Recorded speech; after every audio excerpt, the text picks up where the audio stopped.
What is up, everybody? Welcome to the Thursday edition of the Tom Bilyeu Show. It is exciting to have you all here. Drew, Nice, the crew behind the camera. We got everybody locked and loaded today. Drew, where's the world at? You know, sometimes I say some things and I don't mean it, and I apologize. Uh-oh.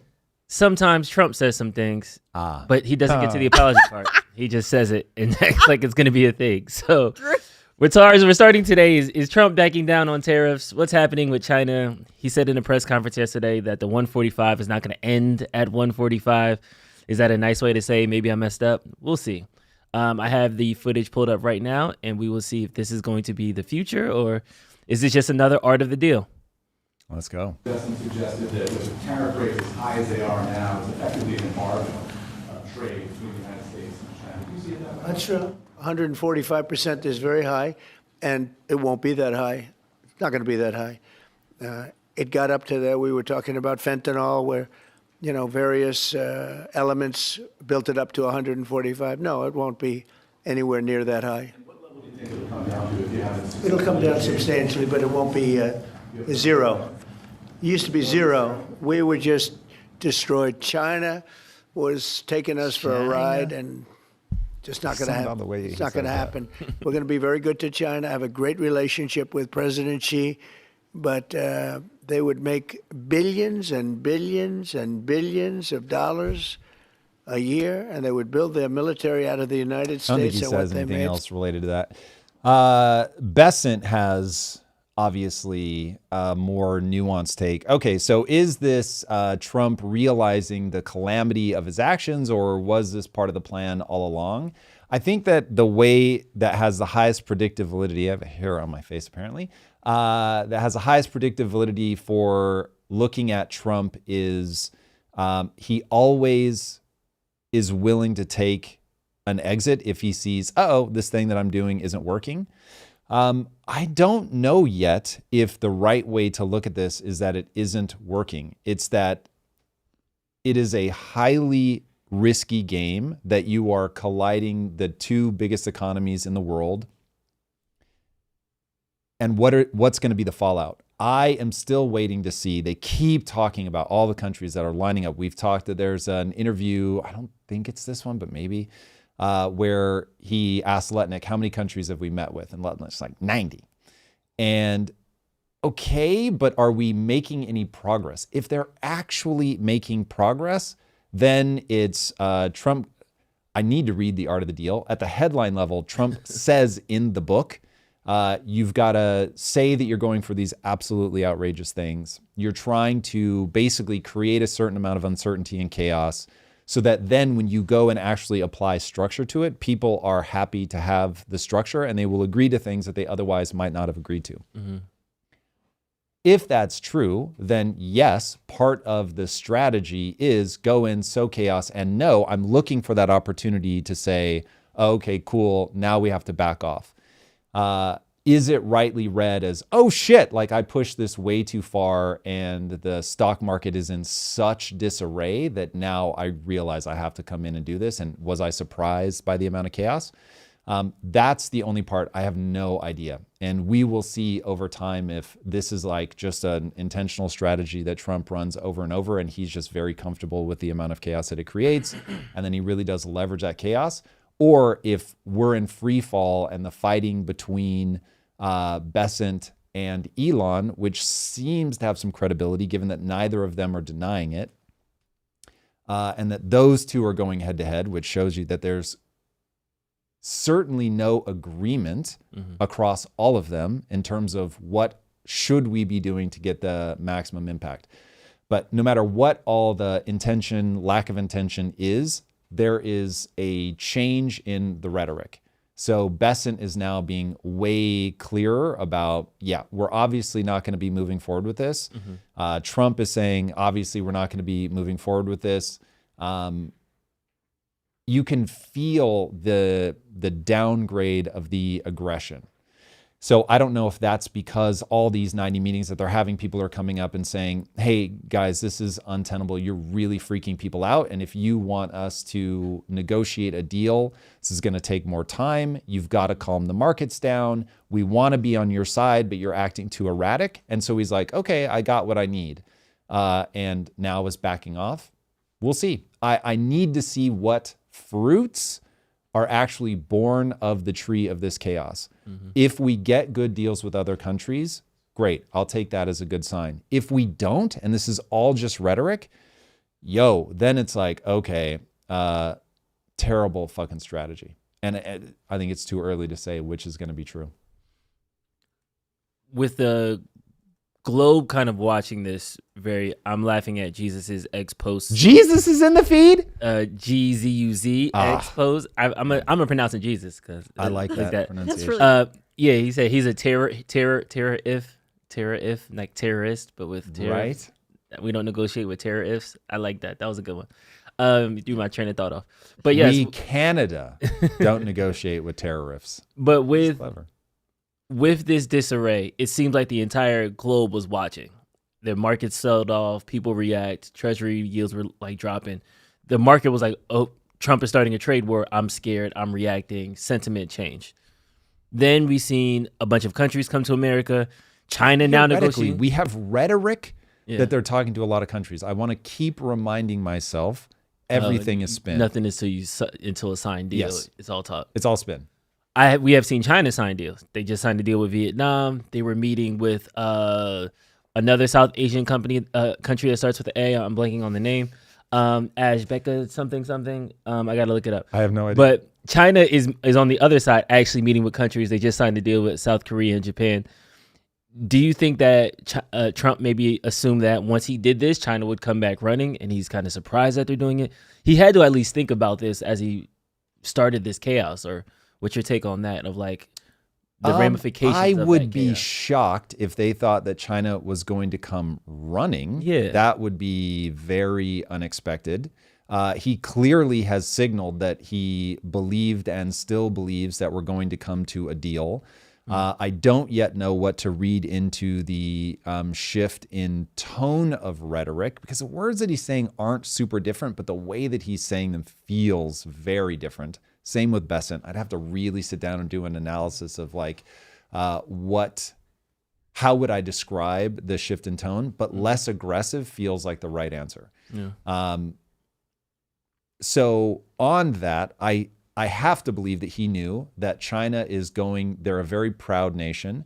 There's no way he's more ignorant to Chinese culture than I am. And I fully understand not fully understand, but I'm aware at a headline level of their sense of, I can't remember if tithing is the actual word that they use, but like when there's an exchange, the hierarchy is established immediately with you owe me this kind of deference.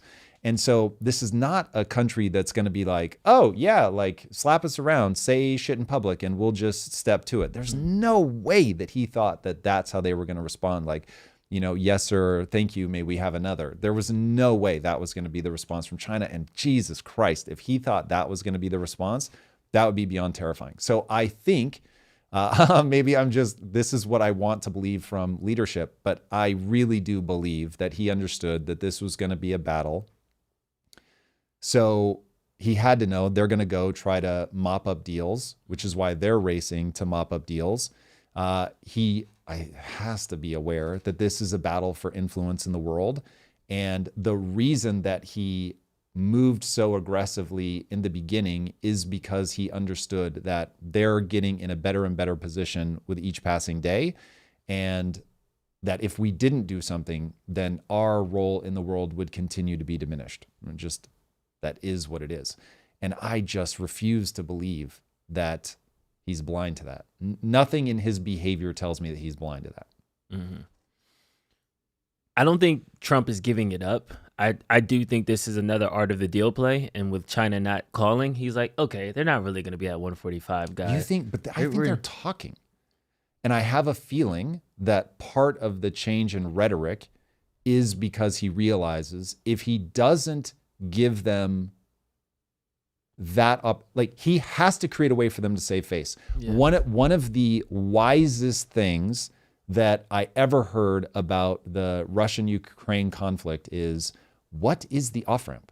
You must allow both sides to claim to their people, we won. Yeah. Dude, if you don't give them that off-ramp, they're not going to take it. And this is part of the problem with what's going on in the negotiations, which seem to be selling out, by the way, in the Russia-Ukraine conflict. U.S. is talking about walking away. Secretary Rubio didn't go to a big negotiation. And that's because I don't think that Zillinsky sees an off-ramp for him to go to his people and say, we won. You've got to find that. So I think that is an opportunity, whether Trump is doing it intentionally or not. That is the opportunity that is presented by him changing his rhetoric, where China can be like, see, we got them to back down. Now the question becomes, Trump does not strike me constitutionally as Trump does not strike me as someone who constitutionally can back down like that. But this is his opportunity to surprise me. Maybe he really just cares, like that he'll switch all of his rhetoric to see, I told you that I would get something better. Obviously, if he's able to pull it off, we'll see. That part, I don't know. He will have to, Trump will, I believe, constitutionally have to find a way to say that this was a victory and this is what I intended all along. But he's got to give Xi a way to position that the same. Otherwise, they're never going to take it. No, that makes sense. Let's jump into what Scott Bessent said at a press conference yesterday that talked about China's economy being unsustainable as it is. So I got from this video that he's also saying, while China is saving face themselves by not coming to the table, they also need a deal made just as bad as we need. Have you heard anybody say China's not coming to the table? You keep saying that, which tells me you and I are mapping this situation differently. I have heard that they're not talking. Let's actually pull something up and see if we can get that confirmed. Because last thing I read, this was last week when China had their meeting. They were not speaking to the U.S. when they signed the deal with Vietnam. China not negotiating with U.S. on trade war, Beijing says. Yep, there are no talks. U.S. should move first. The Chinese government made clear Thursday that no talks happening with the U.S. about de-escalating the trade war and called on Trump administration to make the first move. So they're waiting for them to call us. So to me, that's no talk. That's no conversation. They're still at square one. Yeah, if there is no back channel conversation and Trump has changed his tone, that is very telling. I'd have to look deeper into that. Yeah. Okay, hold on. So somebody's saying I call bullshit when I see it. Have they been clear?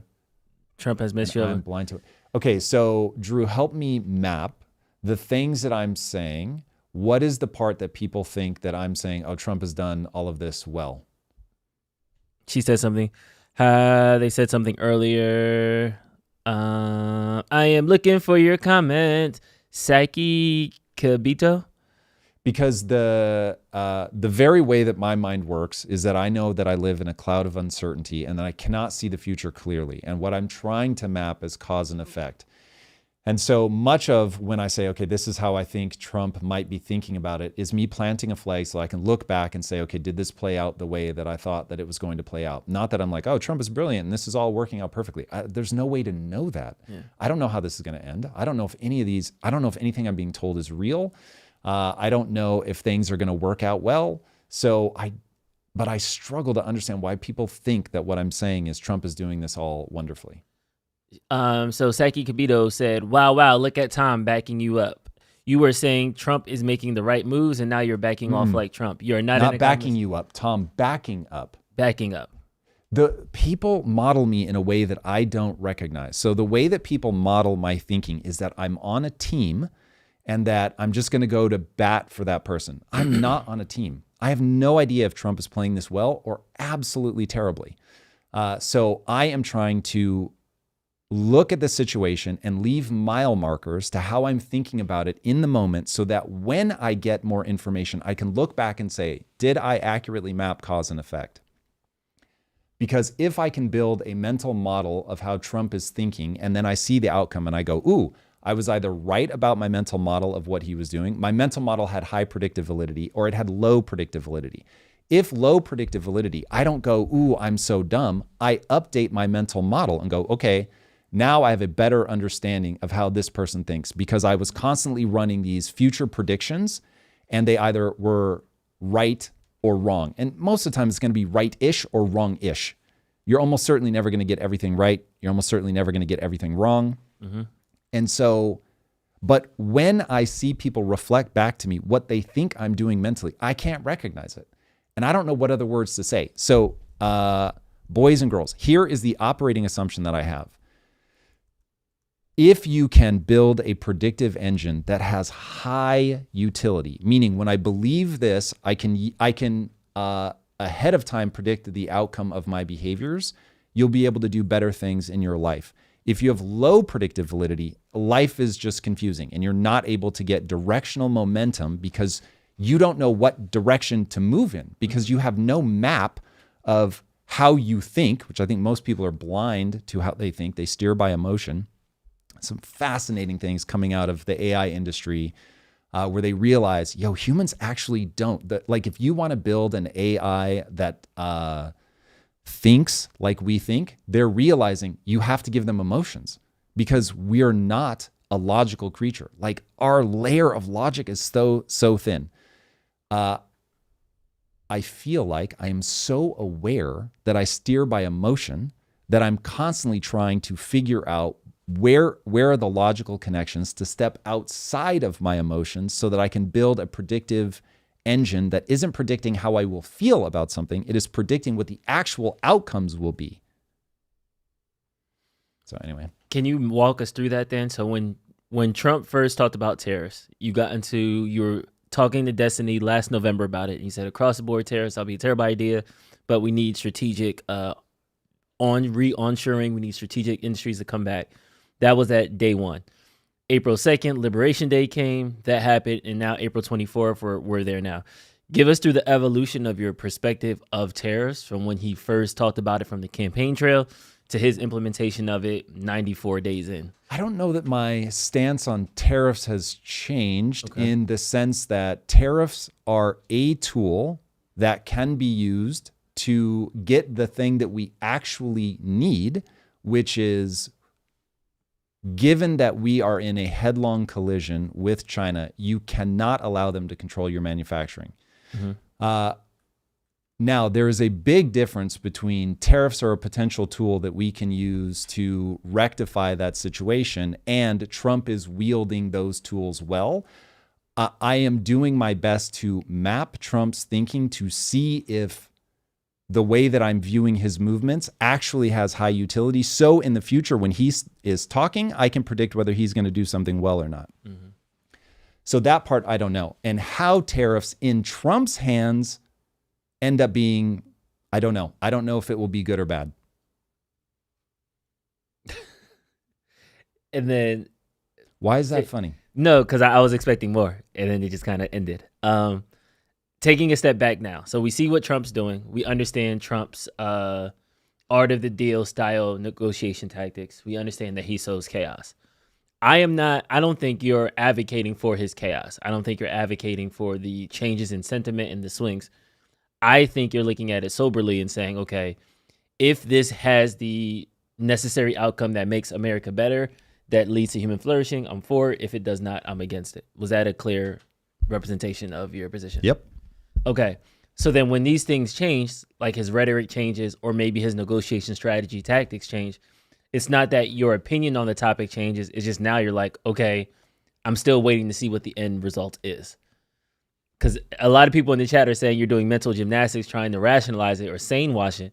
And it seems to me like you're not changing your position. You're just waiting for the other shoe to drop. I'm super open to changing my position. I think what people are confused about is my position is the thing you're trying to do is figure out cause and effect. Period. There aren't more words to say to that. Mm-hmm. So when I go ham on this is what I think we should do, it is because I feel like, okay, I have a mental model that has high predictive validity, and I'm going to say with sincerity what I believe to be true. Mm-hmm.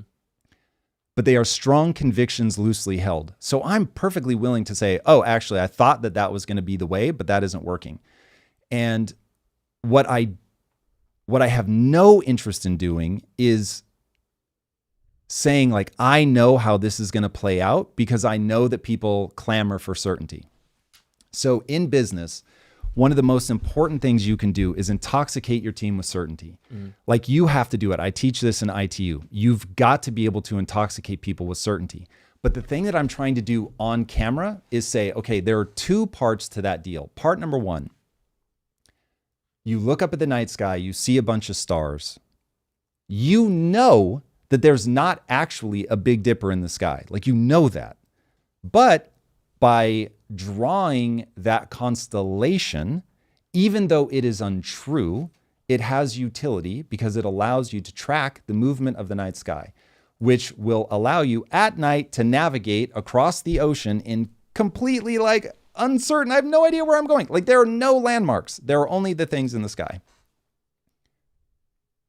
So you have to tell people, hey, follow the Big Dipper. The Big Dipper is real. Look at the Big Dipper. Look at how it moves. Like you can track it. And if you steer like this, you're going to get where you want to go. Privately, you have to go off and say, the Big Dipper isn't real. And I cannot blind myself to the fact that the Big Dipper isn't real. So on camera, I am doing look at the fucking Big Dipper and it's going to tell you this and it's going to go here. And then on camera, I'm also doing the private part where I'm like, hey, the Big Dipper is not real. And I know that. And I'm trying to figure out how much of this is real. Oftentimes, when I'm going super ham on an idea, I am doing it to test the veracity of my own assumptions, to see if somebody has pushback. Part of that is because I am also an emotional creature. And so when I see something that I really fucking believe, I have the same impulses of like, no, this is real. And the very thing that I'm trying to do is constantly step outside of that. You guys, if you're a longtime listener, you've heard me say multiple times, and I will keep saying it, the thing that I have the biggest question marks about are the things that I go the hardest on, because they're the things that I've pushed and pushed and pushed. Talk to experts, research privately. So just take the economy. I've spent a lot of time researching the economy. I've spent a lot of time talking to people that know this shit incredibly well.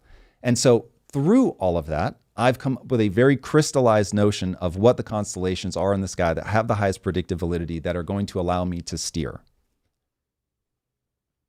I've also made money off of these understandings, or at least when the crisis was happening, lost very, very little money. So there are real world consequences to the things that I believe about the economy, certainly in my own life. So you can forgive me if my tenacity grows over time. But those are the things where I'm like, these are the areas that you are most likely to be blind. And so I am constantly looking for what is the disconfirming evidence? What is going to be the thing that makes me go, actually, the way that I'm thinking about this is wrong. So I constantly lament that we live in a moment where people want only the certainty. They just tell me how to think about this. To me, the mental gymnastics are when people are like, no, I've been right all along. And they will do all this crazy shit to keep saying the things that they've been saying. That is not my game. That's wholly uninteresting to me. I want to constantly be updating my thinking. And so the reason I say that my thinking hasn't necessarily changed on tariffs, honestly, I don't track like this was my stance on this day. This is my stance now. What I'm constantly doing is making adjustments all along the way. So I'm sure if I went back and watched what I was saying, 3 months ago, I would think about it differently. I would realize that I'm thinking about it more differently than I am now. But I'm trying to update my thinking every day. But the thing that I've been focusing on with tariffs is more my thinking about Trump. How do I map Trump? The thing that I remember Destiny saying, so you think every economist in the world is wrong? And my answer was yes. First of all, it isn't. I don't think that there's the unanimous agreement that he presented, but there certainly is a mainstream view on tariffs. But given the fact that all of these cycles repeat, I think, meaning There is a reason that populist moments happen. Populist moments are extremely predictable. They're predictable by debt and income equality. So you can just look, you can hand somebody a sheet. They can look at that and go, oh, this is either a populist moment or it's not. Or I should say, it's likely to be a populist moment or it's not. So if I see economists and they are not acknowledging that this moment is likely to be a populist moment based on those things, and therefore one would be wise to start taking different steps. Yes, I'm going to say that I disagree with every single one of them. That just makes sense because of all the high predictive validity of the data and the repetition of these cycles. And I think I'm going to speak for you now, so correct me as I'm wrong. The analogy I would use here is Trump is taking a risk. So just like any entrepreneur, just like any business owner, where America was headed, it wasn't in a place that would have brought a reviving middle class. America wasn't getting better. And people were going to say, what do you mean? Under Biden, the economy was high, unemployment was low, things were expensive, eggs were still $20. Let's not act like a year ago everybody was in utopia and Trump has just sent us into like a nosedive cliff. But to be sober about it, Trump trying all these new plans, it has created a destabilization that might not be as fruitful as we once thought.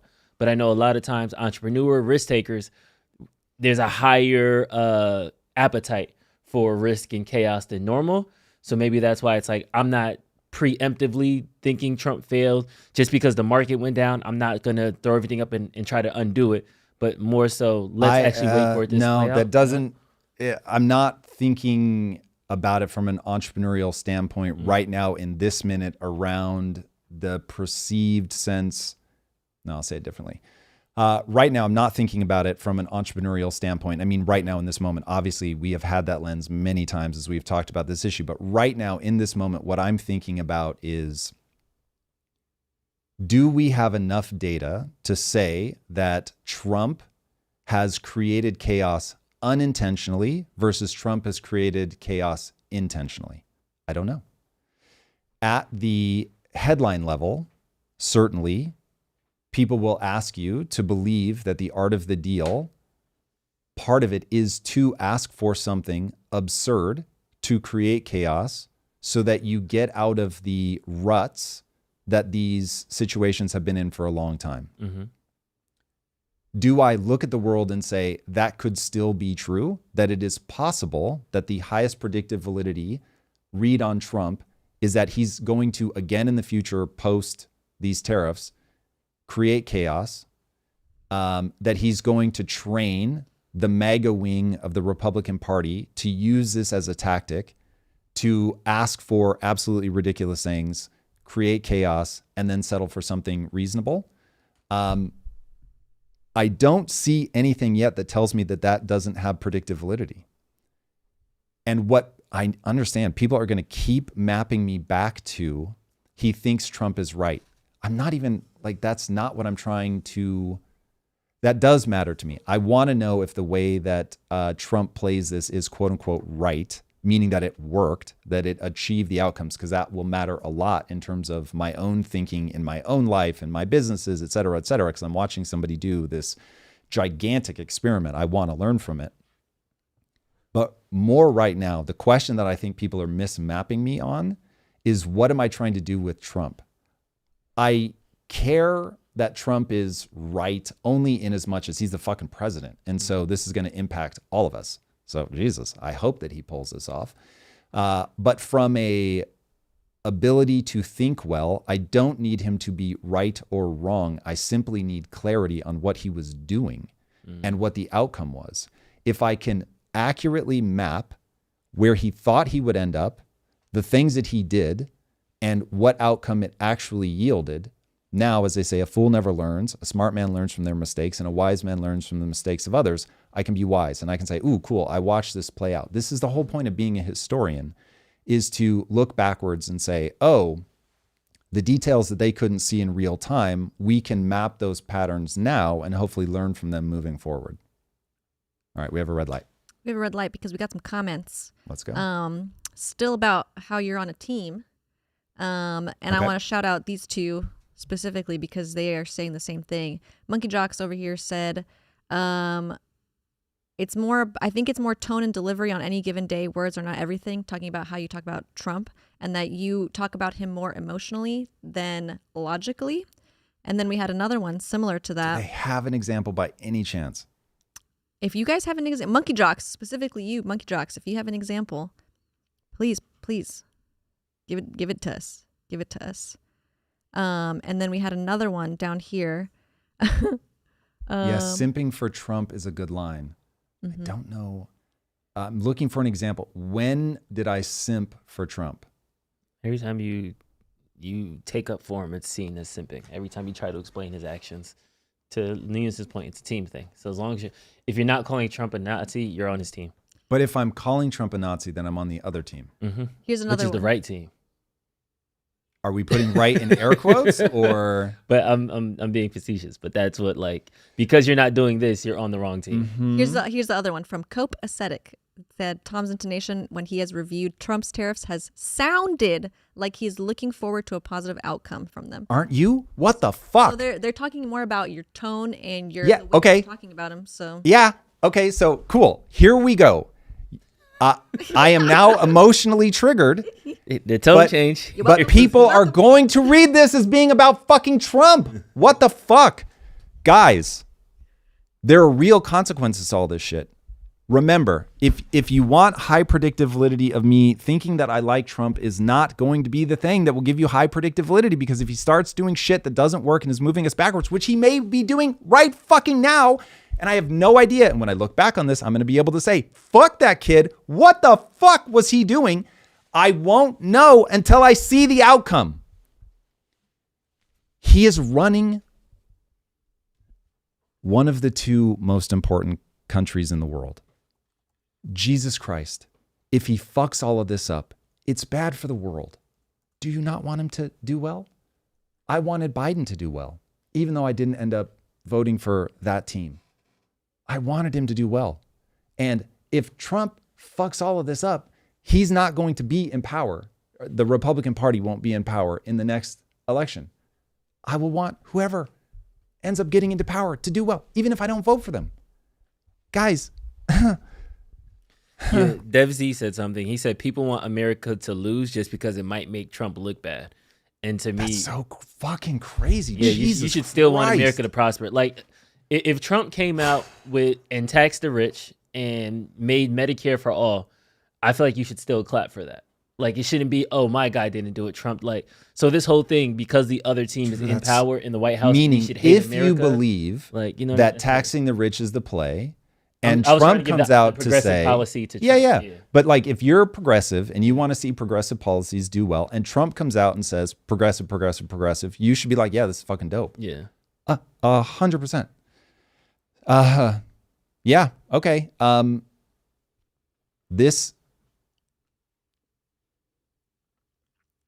Is this a terminal frustration? Like, it looked like you were buffering for I a know, second. yeah. Thinking. I am literally He doesn't want to say buffering. something he doesn't mean. No, that's also true, but I don't worry so much about that. Make Tom great again. I just like that comment. What does that Make a mean? hat. Let's make a hat. We should make hats. What would Tom great again look like? I'm so curious. I was joking. I was Yeah. trying to stall while you were buffering. Yeah, we're just. I want no objection to that. We'll make the hats black What I and blue. worry about is that this is a terminal frustration, meaning that I am up against the truth of the human condition, and I find it so uninteresting. I won't fight this forever. And so there was a point in my life where I realized give up on adults, and I just moved on. And yeah, man, I really hope that this is not a terminal thing and that humans are just completely incapable of getting out of this. People. Here we go. Okay, I got something. Mhm.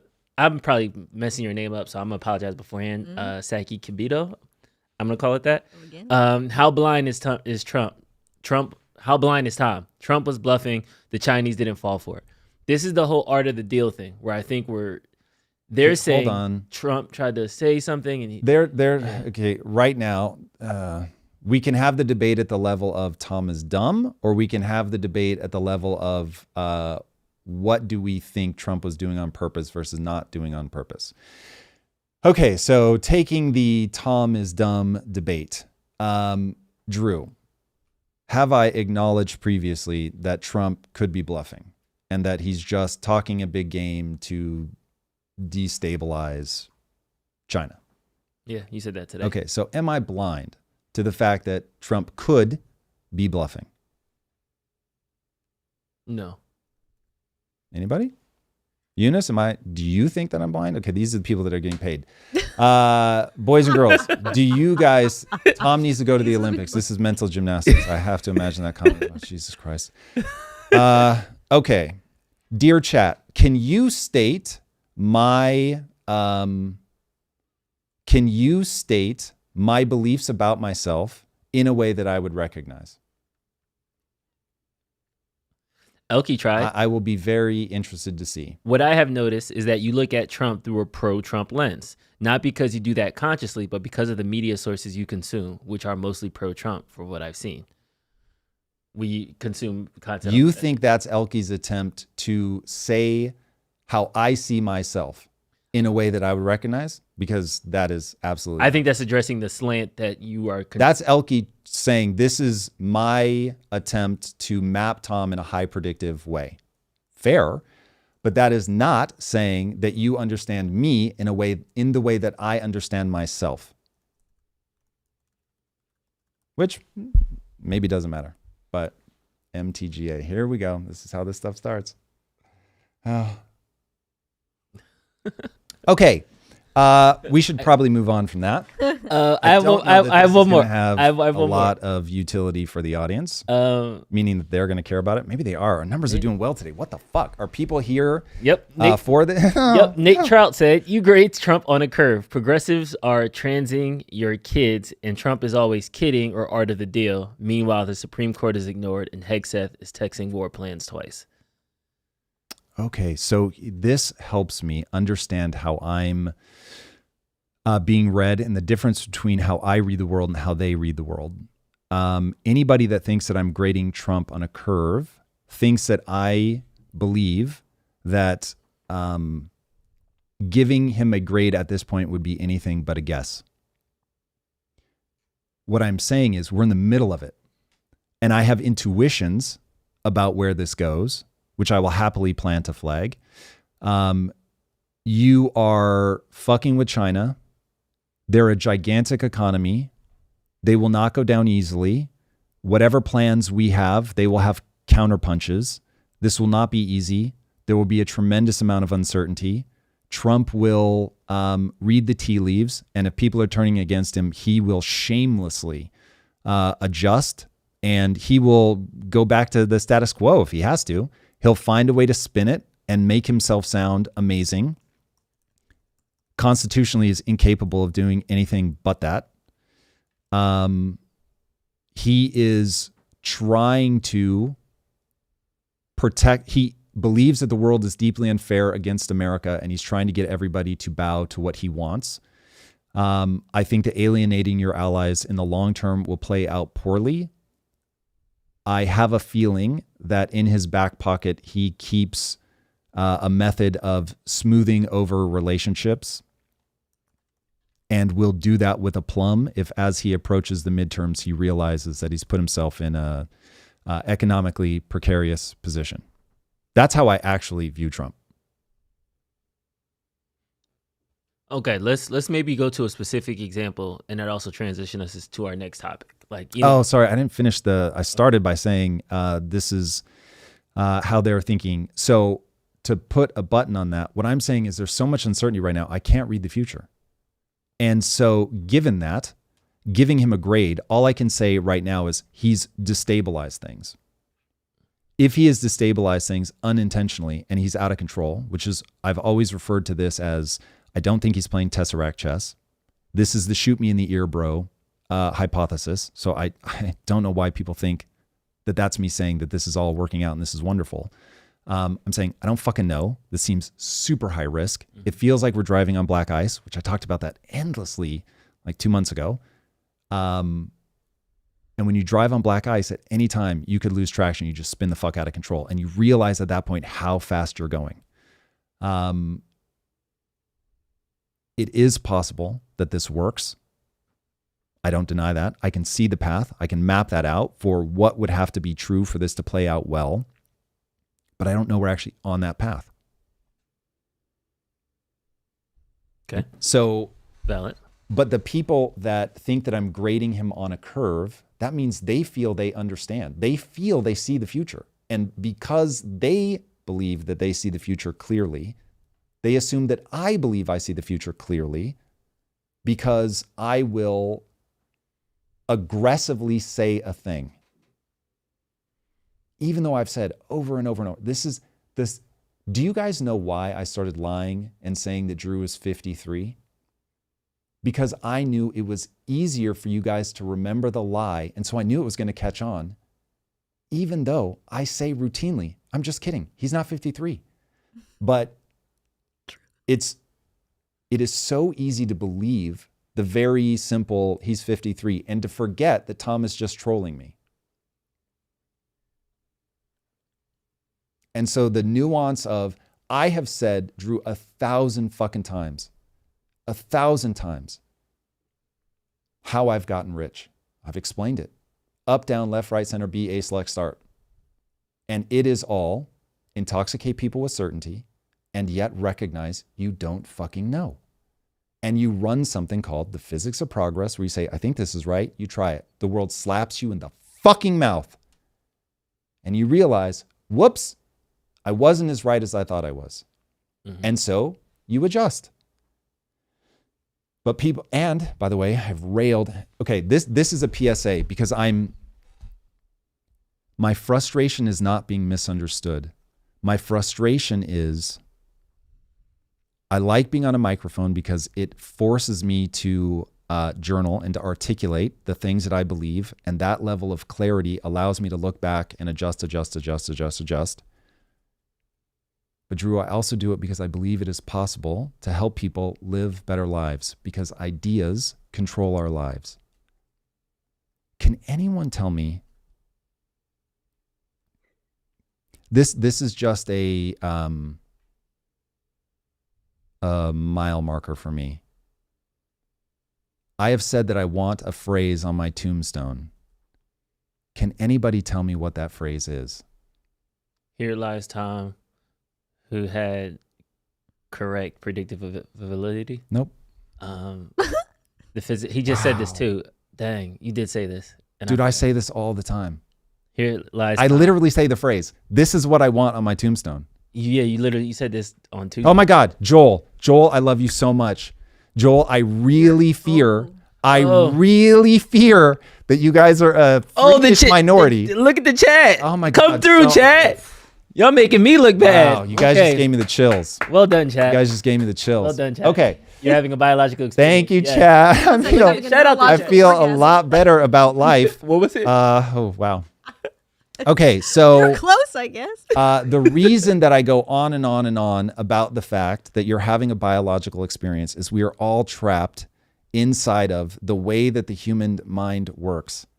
And boy, oh boy, if I can get people to embrace that idea, I think their lives will be better. Today has been a very fascinating confrontation of, I have allowed myself foolishly to emotionally invest, and I've drifted over time because I didn't come in like this. I allowed myself to emotionally invest in the idea that by coming on this microphone, I could get people to embrace the physics of progress, just around it to something easy. And today is giving me that sense of deep futility that I had when I started doing what then was called Quest University. And I cannot tell you the depths of my despair when two of my quote unquote students got in a fist fight because one guy said to the other guy, "You've changed."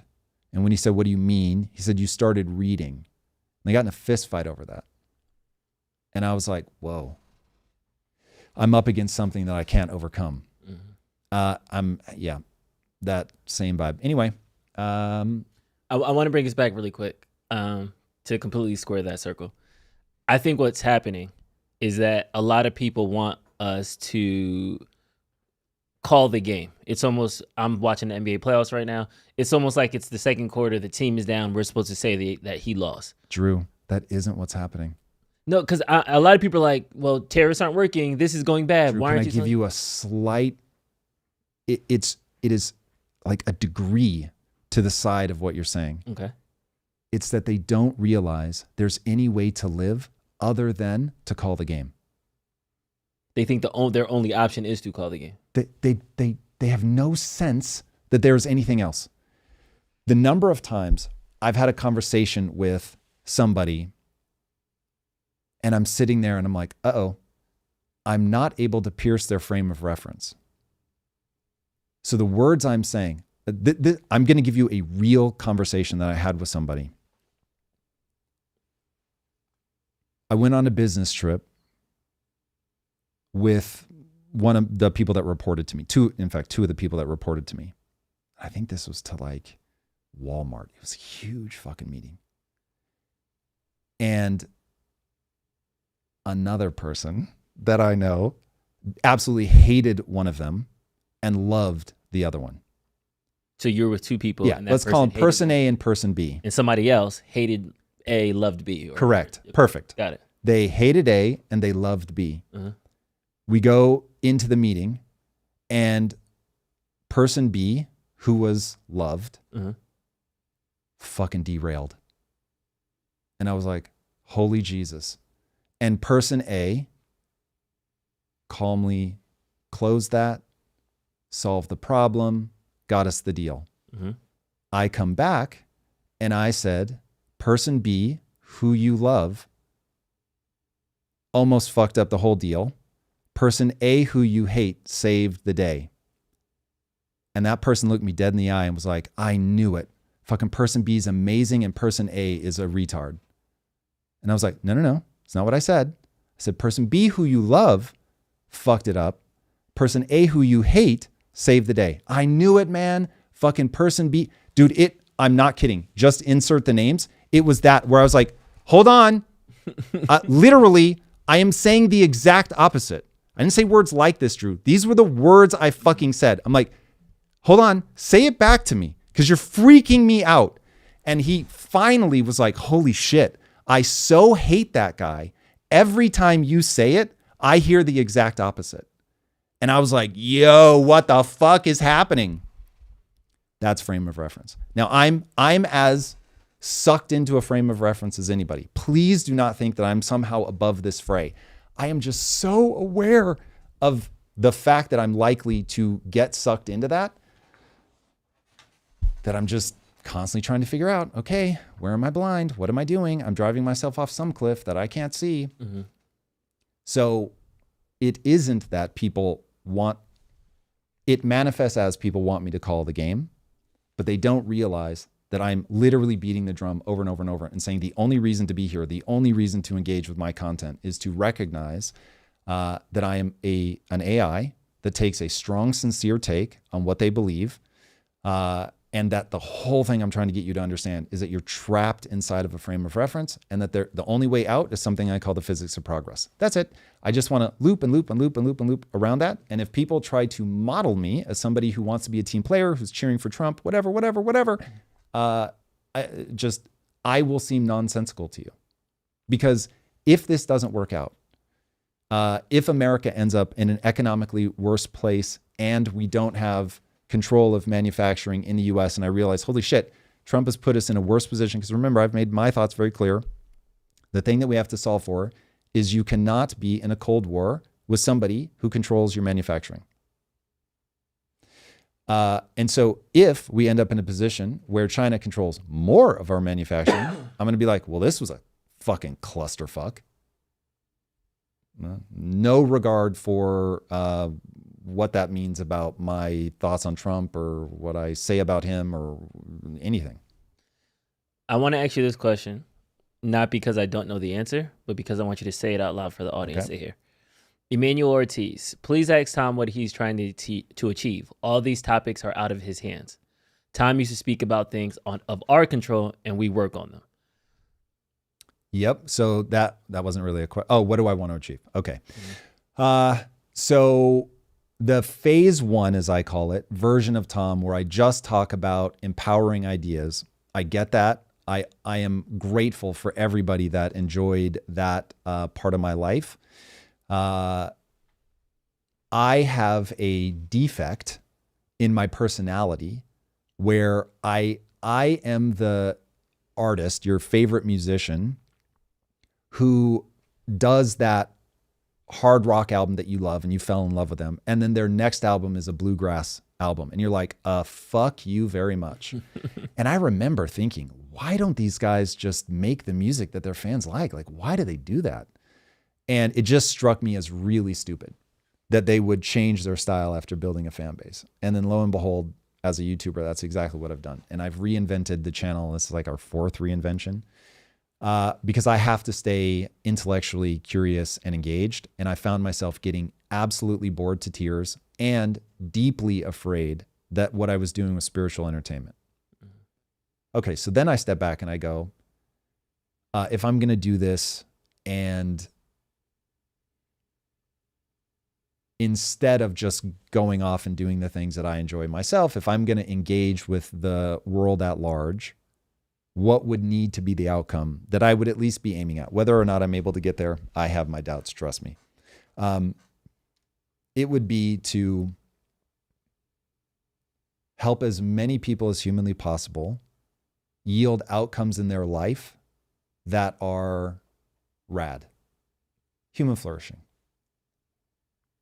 I believe the thing that controls whether your life has a rad outcome or not, and I don't mean financially alone, that's part of the game, but that's not the shtick. The shtick, the thing, is to respect yourself when you're alone.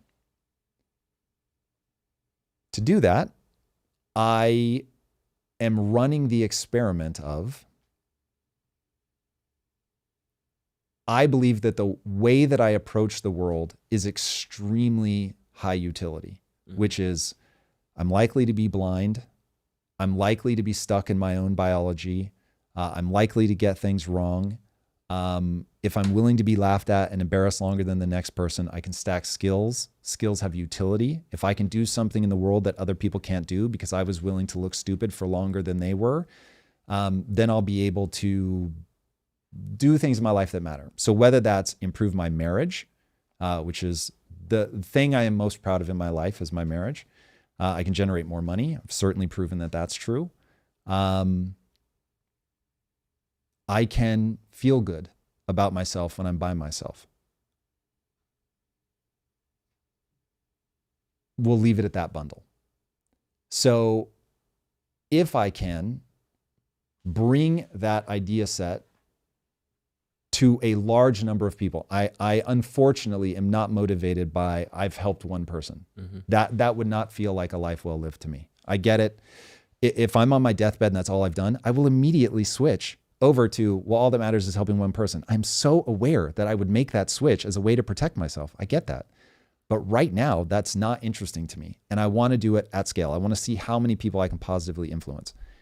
And I want this channel to be about me testing that idea against the hardest problems in the world, and to be surrounded by a community of people that will go, Matt, that doesn't make sense. What about this? Constantly, like, having a community has sped up my own iteration a lot because they're pointing out things that I don't see. Well, this is why I seek out the people that are saying things where it's like, Tom doesn't understand this. The thing that is causing the lament is the endless, what I would say is my inability to pierce their frame of reference. And it is entirely likely that this is just, I don't have the capability to do it. It is possible. I don't have the capability to do it. Okay. Lord knows, even though I don't believe, I pray in quotes that somebody can figure it out, because the suffering that I have seen up close is literally always 100% of the time downstream of frame of reference.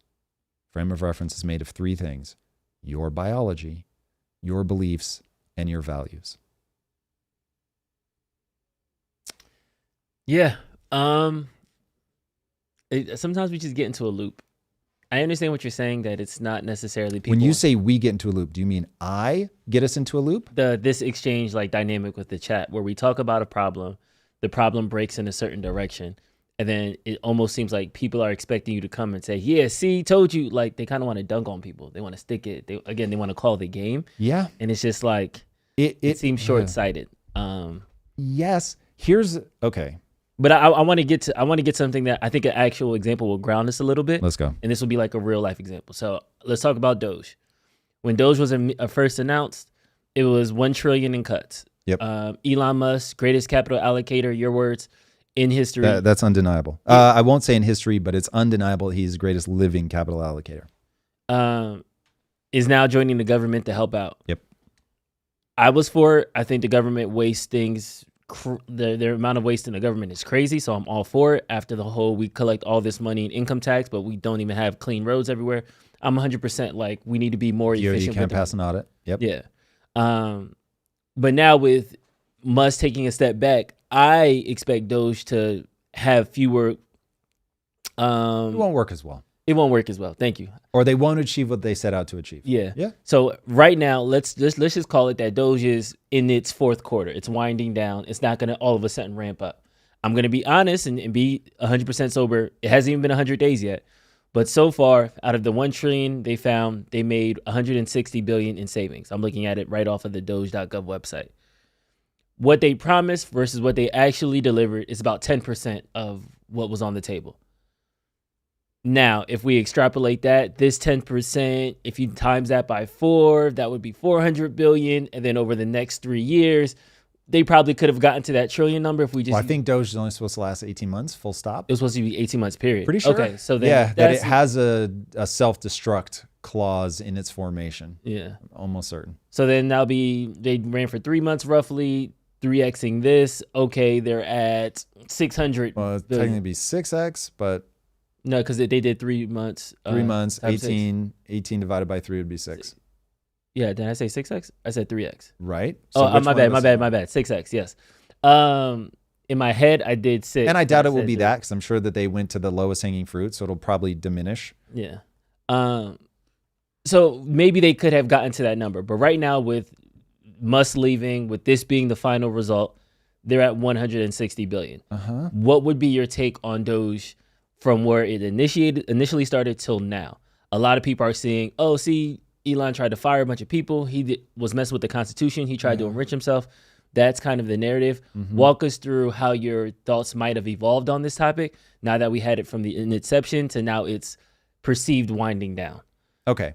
Yeah. I'm going to run an experiment in my own life and say that I am way too rapidly getting into grumpy Tom territory. Mm-hmm. So I'm going to shake off all the sense of despair and say that here's how I would advise people to look at this. Mm-hmm. Nothing is ever going to work as well as you want it to work. The thing that you want to be tracking is, okay, if we're trying to lead to human flourishing, which hopefully, whatever your North Star is, but make sure that you can express what your North Star is. Most people do not do that. They don't have the clarity on where they're trying to end up. And so if they're being honest with themselves, this is a team sport for them, and they just want their team to win.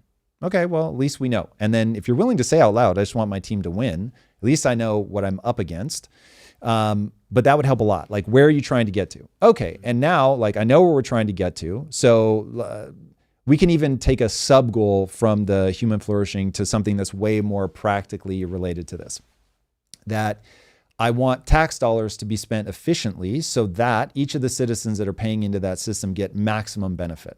So that we really feel the utility of those dollars. Okay, so we want a highly efficient government that will take tax dollars and really return something back to the people. Mm-hmm. It becomes, should we be looking at fraud, waste, and abuse? And if people say, no, we should not be looking at fraud, waste, and abuse, that's a very clear signal to me One, my follow-up question would be, okay, what should we be doing to make sure that we're spending this money efficiently? Since I know that I'm likely to be blind to something, maybe how obvious that feels to me is the very thing that's blinding me from the reality that that's not the thing that I should look at. So I would ask the question. Could we actually throw that to the poll? Could we make a poll of that? Should we look at government waste, fraud, and abuse?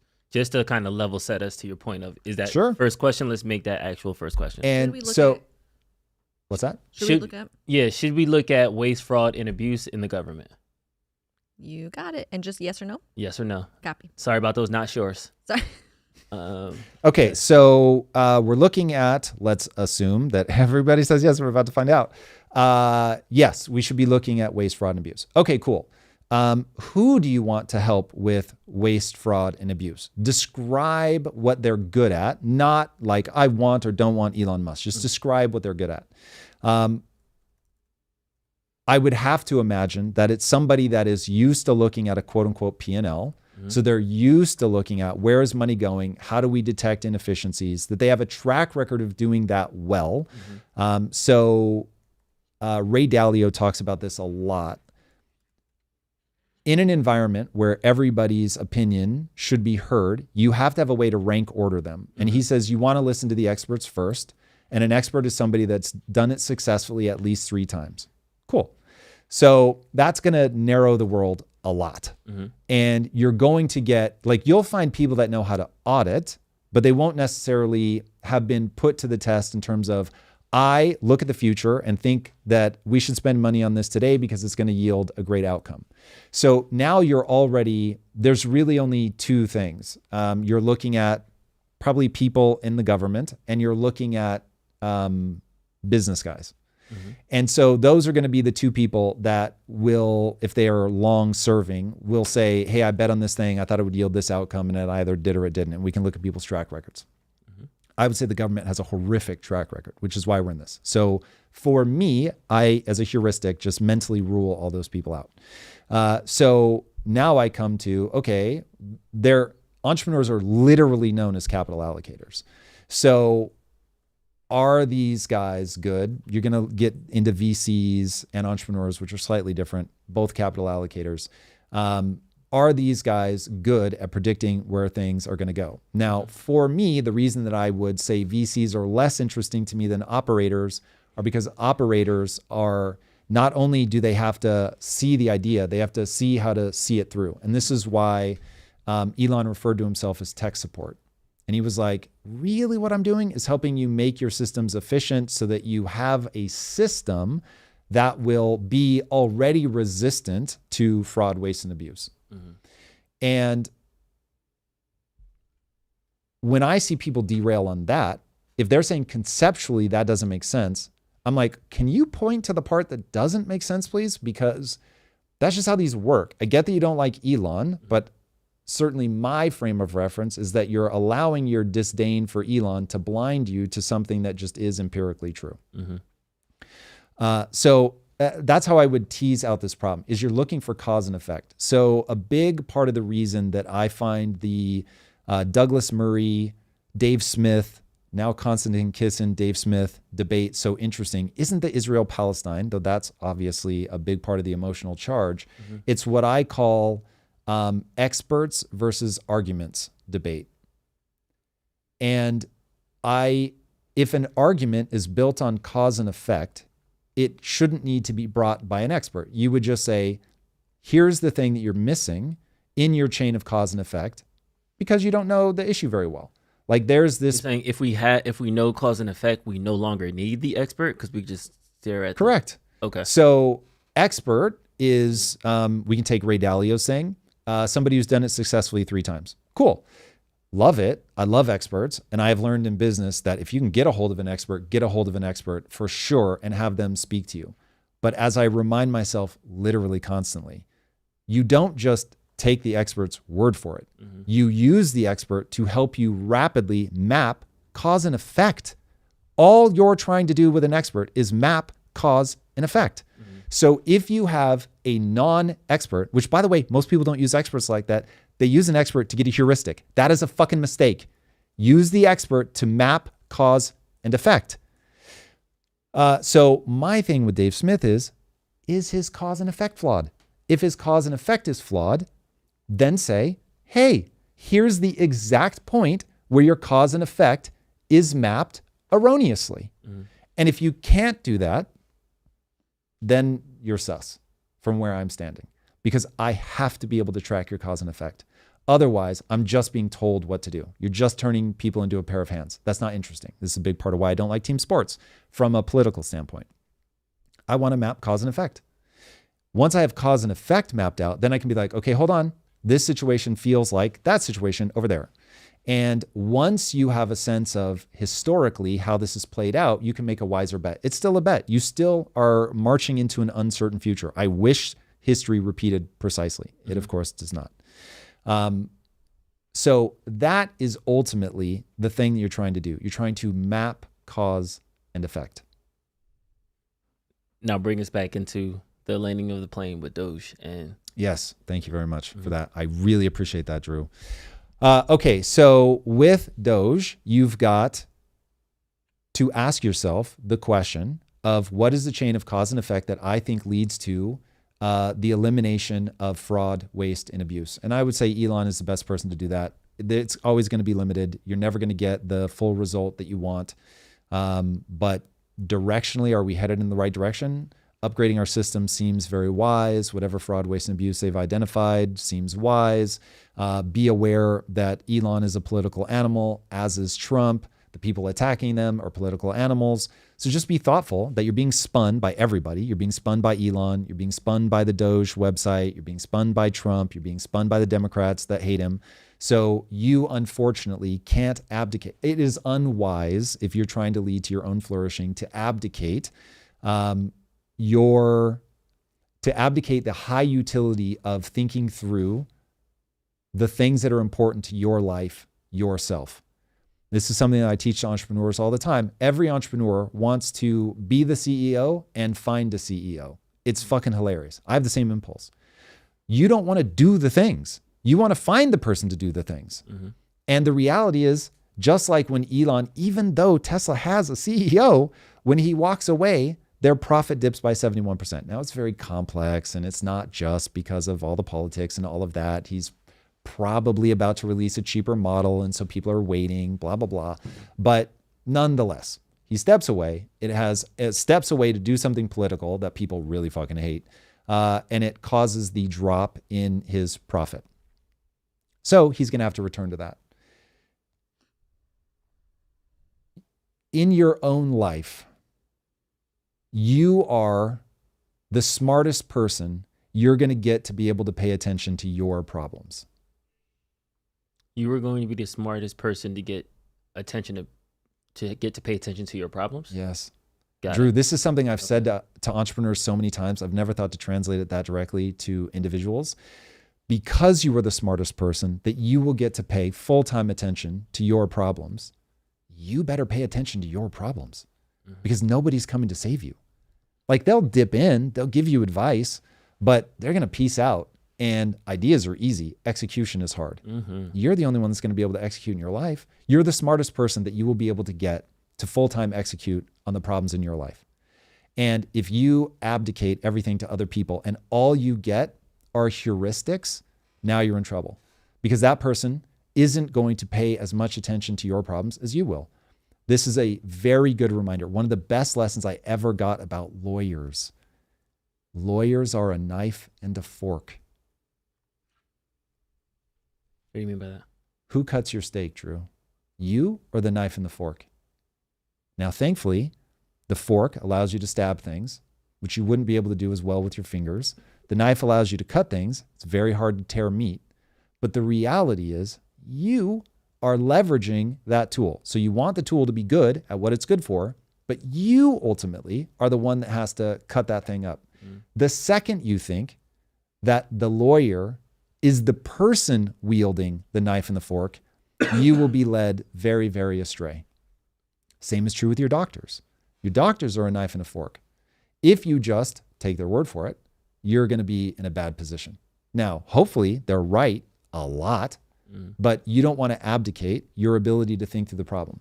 So Lisa and I, for like a year, were abdicating our responsibility for learning about the gut and the microbiome to doctors, and it wasn't taking us anywhere. And one day I was so scared that what they were saying she had to do, which were immunoglobulin transfusions, I was like, something doesn't feel right. And the whole reason that I used to do health theory was because I was like, I have to take responsibility for this. I have to learn about it. And then her life changed and she got better. And ironically, we hit a wall, and finally Lisa had to realize, I have to take responsibility for this. I can't rely on my husband. I can't rely on the doctors. And then once she took responsibility, she finally got as close to being across the finish line as she could get. Mm-hmm. So anyway, you can map out that cause and effect and figure out whether the type of person that you want doing Doge is an Elon Musk type character. No matter who's in that role, they're going to spin you. So keep that in mind. But look, if people come up with the reality of, I think Elon is too incentivized and he could move things too much. Yeah, I get that. I don't beef with that. I don't see it that way, but I certainly don't think people are crazy to see it that way.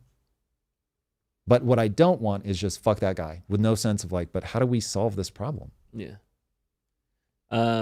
Results of the poll, then we got some super chats. Oh, Both. I'm terrified by Both. this. Both. Yeah. We got both. Super chat. All right. We have 316 votes. Can we get a 317 for Drew? He likes an odd number. Can we get a 317? I do like odds. One more vote. One more. 319. There we There go. it We'll is. end Perfect. it. We have 94% yes, 6% no. Shout on out to the 6%. I feel like you guys are just anarchists. Once again, the question was, should we look at waste, fraud, and abuse? No, we're 94% good. yes. No waste, no fraud, no abuse. Okay, super chats, then next topic. Super chats. All right. We've got quite a few about this topic. Let's go over to Patrick Wrightson. Patrick Wrightson, thank you for your $49.99. Oh, $49 super chat. Applause in the chat, everybody. Patrick is also Super an amazing community member on X. Like he goes hard in the paint to help bring awareness to what we're doing. Patrick, cheers to you, my man. Patrick, you're the man. Thank Thank you, you for the Patrick. super chat. Patrick said, yeah, I do think our sample size is a bit small to be so confidently asserting conclusions, in quotes, about this administration's policies. Most of the noise is simply tribal, in quotes, in parentheses, but humans gonna human. Anyway, keep fighting the good fight. Too true. Classic Too true. mechanical flex arm emoji. Yeah, Let's go. Parentheses.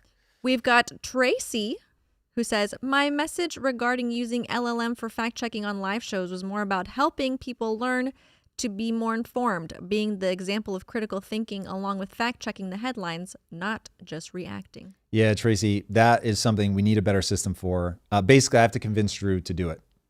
So, because I can't both do it and hold my string of thought. So, unfortunately, I will need his assistance on that. But yes, you are correct. Running out of hands, Tracy. Running out of hands. Only so much. We've got a super chat from James. I'm going to butcher the last name. Breckeisen. Left versus right, ... Pro-Trump versus anti-Trump. What happens when/if AI spells out the solution to all of our major issues? In parentheses, national debt, healthcare, education, etc. Yep. Will people accept this or still argue incessantly? Still argue incessantly. I do think, though, that AI will start making people's lives better to the point where while from a top-down perspective, they probably don't want to go with it, in their individual life, they will find themselves leaning on it more and more. But some people are going to resist it just because they hate that idea. That I think this will largely be a religious impulse, but we'll see. We'll see. A super chat from Sequoia Hall says, as an elected official, in parentheses, served 16 years as a director of the SCC Open Space Authority, it is the elected board's job to find waste, fraud, and abuse, no matter what each of us has a bias as to what is in each of these words. Yeah, I have a bad feeling that given how politics are a team sport, it just doesn't play out like that. And Timothy Riley says, Tom, I want to thank you for your mapping of the world. You have the ability to make me see what you're seeing, even if I don't agree. This live has helped me have more people to talk about these complicated things. Timothy, I love that, man. I love that. It definitely helps my psychology to know that some percentage of people are finding utility in the ideas. That's amazing. And that is all the super chats for the moment. Thank you, everybody, for your super chats. Thank you, guys. We really, super chat. we don't take super chats for Super granted. chat. So really, really appreciate your support of what we're doing. Yeah. I I just want everybody to be very sober because 100 days of Trump is April 30th. So all of this happened. Seems like it's been a whole lifetime. It does. I was thinking about that Season of today. America's Like crazy. You see this, ooh, yeah, and I worry. So this is a populist moment. This is what populism feels like. I for one am not a fan, but this is where we are, and the only way out of this is to fix your fiscal policy, to get into a position where we can control our destiny more from a manufacturing standpoint and hopefully unwind this moment without needing to escalate to war. It doesn't happen often, but it does happen. Boy, oh boy, would that be lovely. Okay, I want to take a historical context for a Let's second. This is a tweet that we have seen that's getting some traction on X, and it's talking about letters from World War II. Yeah. If we could just, I'm gonna pull this tweet up. 30,000 people are in New York for an America First rally, protesting to try and keep USA from going to war with Nazi Germany. Celebrity aviator Charles Lindbergh says it is obvious that England is losing the war and must seek negotiated peace with Hitler. Moments like this kind of laugh, especially after our last conversation. We always, we went to the war, we won it, we defeated Nazis, Hitler's defeated, all these celebrations. But in the moment, 30,000 people were chanting America First. They didn't want to do it. They thought it was the wrong move. History, of course, showed that it's the right move. But in this moment, it kind of looks similar to even what's happening with terrorists, what's happening in the Ukraine war, what's happening with Israel-Palestine. I know you're a big history buff. How does this kind of inspire what's going on today? And how do you see the connection of it affecting us? Well, so the reason that this tweet hit me and I wanted to talk about it is that you're hearing a lot of rhetoric coming out of the White House about, Trump literally says that Zillinsky started the war. Now, whether that was misspeak or what, I don't know, but that is patently absurd. And I want to remind myself that we Americans were saying things like that during World War II. So I do believe that in this moment, we do have an obligation to America. We do have an obligation to resolve the issues because China, to me, is the real thing that we need to be paying attention to. We need to rebalance the world order. I think that is going to be incredibly important. I've made my feelings very clear on manufacturing. So I think all of that is extremely important. However, when we say to the Ukraine, you guys just need to accept you're never getting Crimea back. You need to accept that you're losing this war and you have no path forward. And if you don't negotiate peace right now, that you're going to lose your whole country. I think it is important to remember that this is exactly what we sounded like in 1941. Mm-hmm. So the future is not clear. I don't know what's going to happen. I don't know that if we funded Ukraine, that they would actually be able to push Russia out. I don't know that that's true. But I also don't know that it's true, that it's a foregone conclusion that Zelensky is going to lose. So with this tweet, I'm merely trying to remind myself that there are no certainties. We cannot see the future as clearly as we want to believe that we can see the future. And so then it just becomes a conversation of values. And this is where you have to define where are we trying to end up. And then you say, here's my best hypothesis and how I think that we end up there. Now, admittedly, I am way more worried about the conflict between the US and China than I am the conflict between Russia and Ukraine, which feels more like this is where we have to divide and conquer, where Europe needs to handle the Russia-Ukraine issue. We need to get our house in order. If we can get our house in order, then I think it is probably wise from a world order perspective to then put our lot in more firmly with Ukraine, because for whatever 70, 80 years, we just said we no longer live in a world where we as the collective world deem it acceptable, at least in the West, deem it acceptable for one sovereign nation to invade another sovereign nation with, I'll put the caveat of, with the desire to take over that territory, because US be droning the shit out of people for a very long time. I liked that world. That world was pretty dope. And I would love us to find our way back to that. And I don't think that Russia invading Ukraine is something that we want to let stand. I think it is messy. I think the U.S. did provoke Russia with the constant movement of NATO. But at the same time, it strikes me, my current hypothesis is that it is unwise to assume that Putin does not have territorial ambitions. He has said that my reading of the headlines, let me be very clear, is that he has said, I don't speak Russian, so I haven't looked at a bunch of people refuting the translations, but at the headline level, it does seem that Putin has made it very clear that he considers the fall of the USSR to be a catastrophe. And if he believes that it's a catastrophe, you could understand why he would want to reunite them. Now, I know that I'm being spun all the time, so it's entirely possible it's just all spin. But my sincere take, albeit obviously at risk of being wrong, is that if you remove that from your calculus of why he's doing what he's doing, you are probably blinding yourself to something that is important to factor in. So I think holding the line, the thing that I would want to see them do is say, we're not going to make Ukraine part of NATO for the reason that, much like there are DMZs between, like when you draw a stalemate, you create a demilitarized zone. Think of it as that, a de-NATO'd zone, where it's like, we're not walking right up to your border. We're giving you that padding. That seems to make sense. But allowing Ukraine, assisting Ukraine in fighting and resisting that nation coming in strikes me as a good idea for the rest of the world. So the rest of the world is like, okay, we still live in that world where people aren't going to put up with this shit. But we have to get our house in order first because of the just massive risk that I think a collision between the US and China poses for the world. And I am very much a peace through strength guy. Okay, so let's clarify positions because I want to make sure I'm understanding you correctly. Are you saying we should back up Ukraine, but only after we handle some internal domestic issues? What are those internal domestic issues that we need to prioritize? Because I also remember you saying if China were to invade California, you'll be all in to going to war. If Mexico invaded Texas, you'll be all in going to war.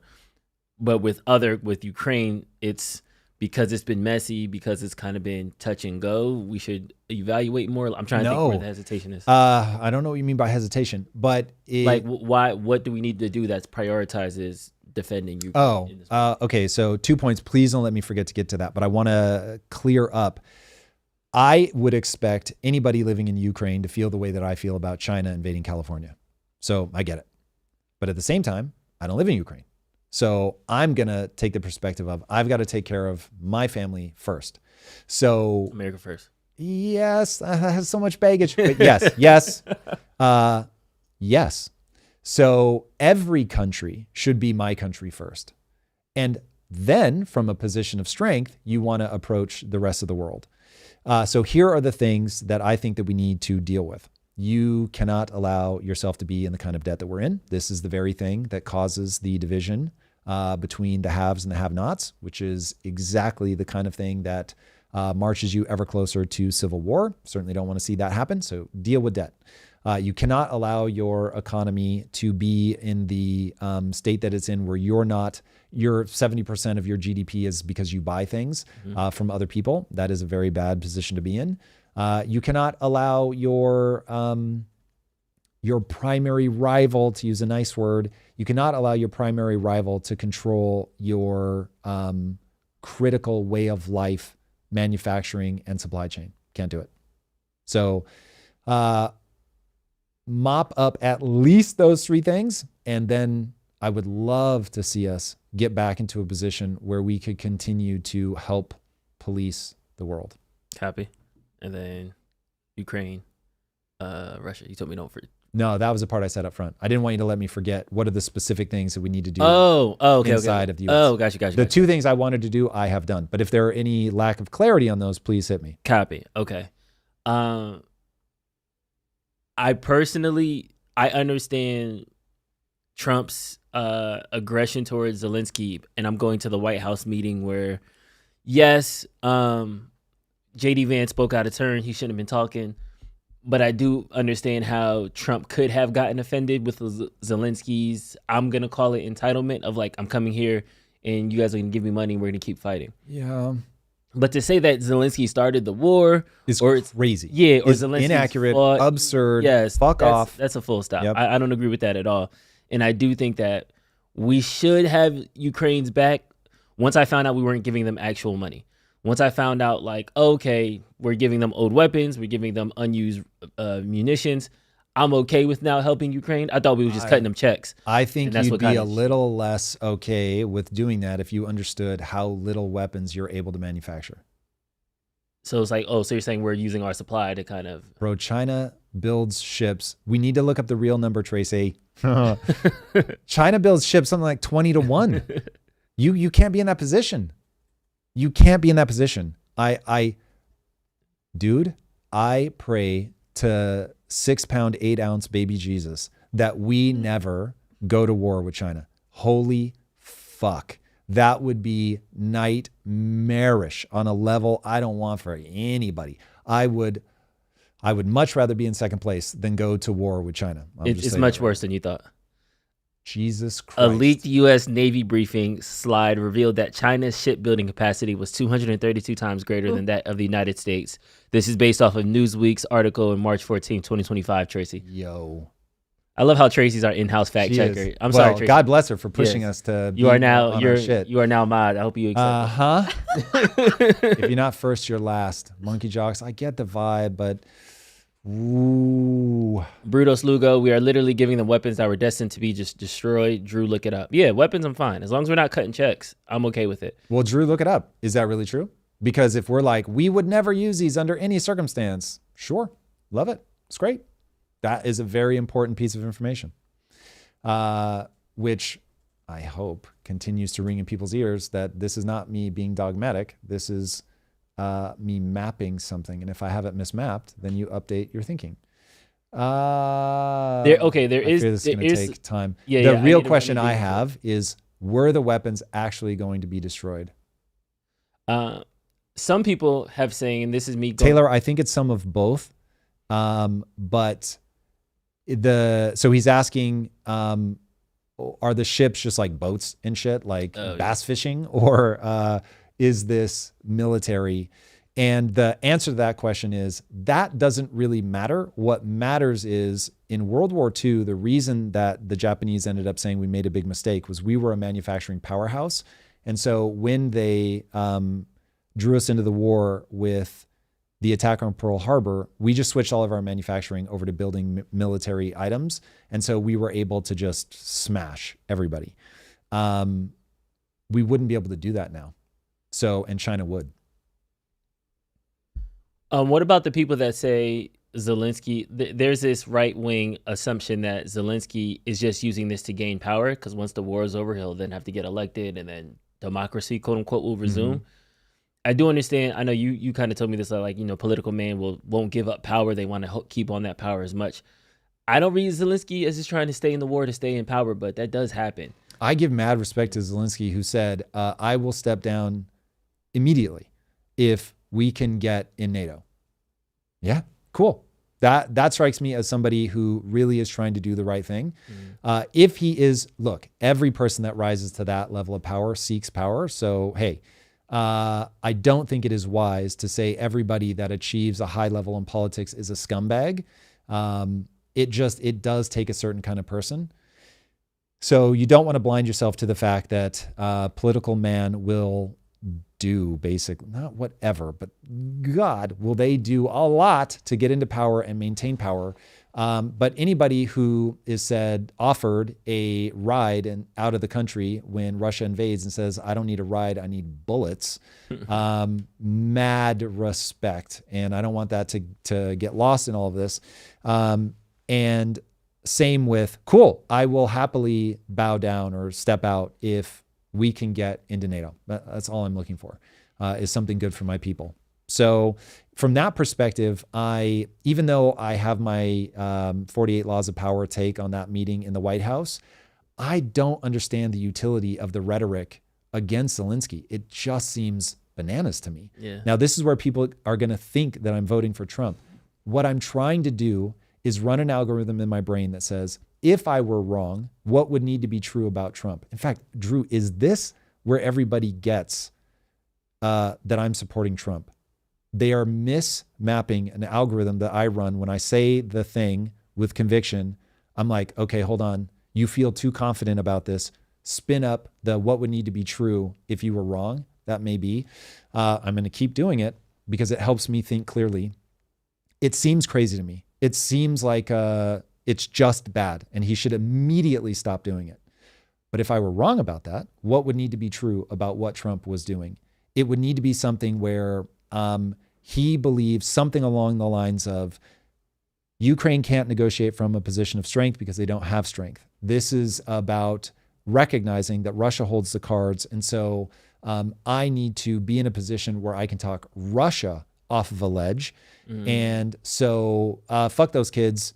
They started the war. This is me building the off-ramp for Putin. I'm not saying that's what Trump is actually doing. I'm saying that's what would have to be true for me to be wrong about my assumption that that this is just an unmitigatedly stupid thing to do, which is what I actually believe. You're going to hate me. I already love you for it. I just appointed you president. You disappointed the president? I just appointed you as president. Oh, I really do hate you now. First 100 days, clean slate. How would you navigate this Ukraine moment? And of course, there's going to be briefings and things that you don't have access to. Disclaimer, all the keyboard warriors, keep it to yourselves. But like, what would have been your approach, you think, with the balance of this sovereign nation has gotten invaded versus there are stuff in our backyard, being the U.S., that we do need to clean up first? Would you have just been like, all right, we'll proxy help you and we'll just kind of keep doing the ammunitions. We'll train all your troops. We'll send a couple boys, send a couple Navy SEALs out there to take out a couple key Russians. Like, what would... Okay, so whenever I'm faced with a problem to which the answer is not immediately clear, I go to what's my goal? My goal is to end the war. Then I start saying, okay, what would need to be true to end the war? But I'm already running a side algorithm in my brain that says, is ending the war the right move, or is making sure that we live in a world where people that invade are slapped the fuck in the mouth? My honest answer is I am now relying on emotion, and I hate the idea of how many people are dying. I am not in that country, and so I don't have the emotional, like, just cannot give this up mentality that so many people have. So I, Tom Bilyeu, would go to Europe, and this is, I remind my wife and business partner of this always. The first thing you do is listen. I'm going to sit down with Europe. I'm going to get their take. I'm going to sit down with Ukraine. I'm going to get their take. I'm going to sit down with Putin. I'm going to get his take. I'm going to recognize everybody's spinning me. So I'm being lied to by everybody, but there is a quote that I live by.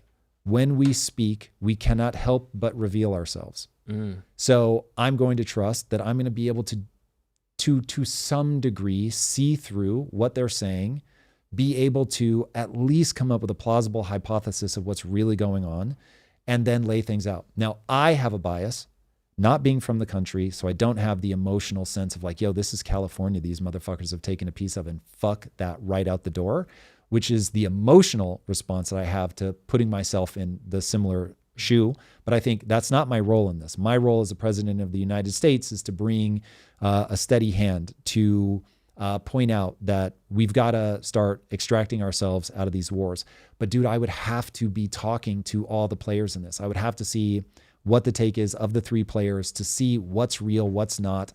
But my goal would be to, especially Drew, in fact, thank you. I'm journaling, which we said we weren't going to do. Let's journal. All right. Bring but out the remember, diary. you previously asked me to stop doing this. So what I would do is say, okay, I am far more concerned with US v China, that is 3 or 4 times, 5, 10 times. It's much, much, much bigger than my concern about Russia invading Europe. It's a hypothesis. I could end up being wrong. Maybe that is far more imminent. Maybe China's economy is in worse shape and I've got time. Maybe China's more patient.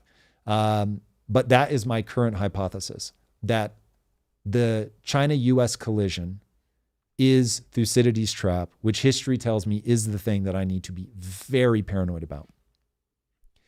I want to see Europe. I need Europe to be my partner and not just wait for me to solve all the problems. And so Europe, guys, for real, you have to start spending more on your military. This is going to be good for you. So I can make all of the rationalizations to be like, okay, listen, I want to minimize the chaos here. So that's one area where Trump and I just do not see eye to eye. I'm like the antithesis of that in my life. I try not to bring chaos. I try to walk people through my thinking, to put all my cards on the table. I don't know this is a good idea. I've talked about this in Hollywood. I don't know if Hollywood just died and that's why I've not been able to get anything moving in Hollywood, or if my approach to Hollywood of like, I'm just always going to tell you where I'm at is just so anathema to the way that they do business. It's never going to work. This is why I don't want to be president, by the way. So one of the many reasons.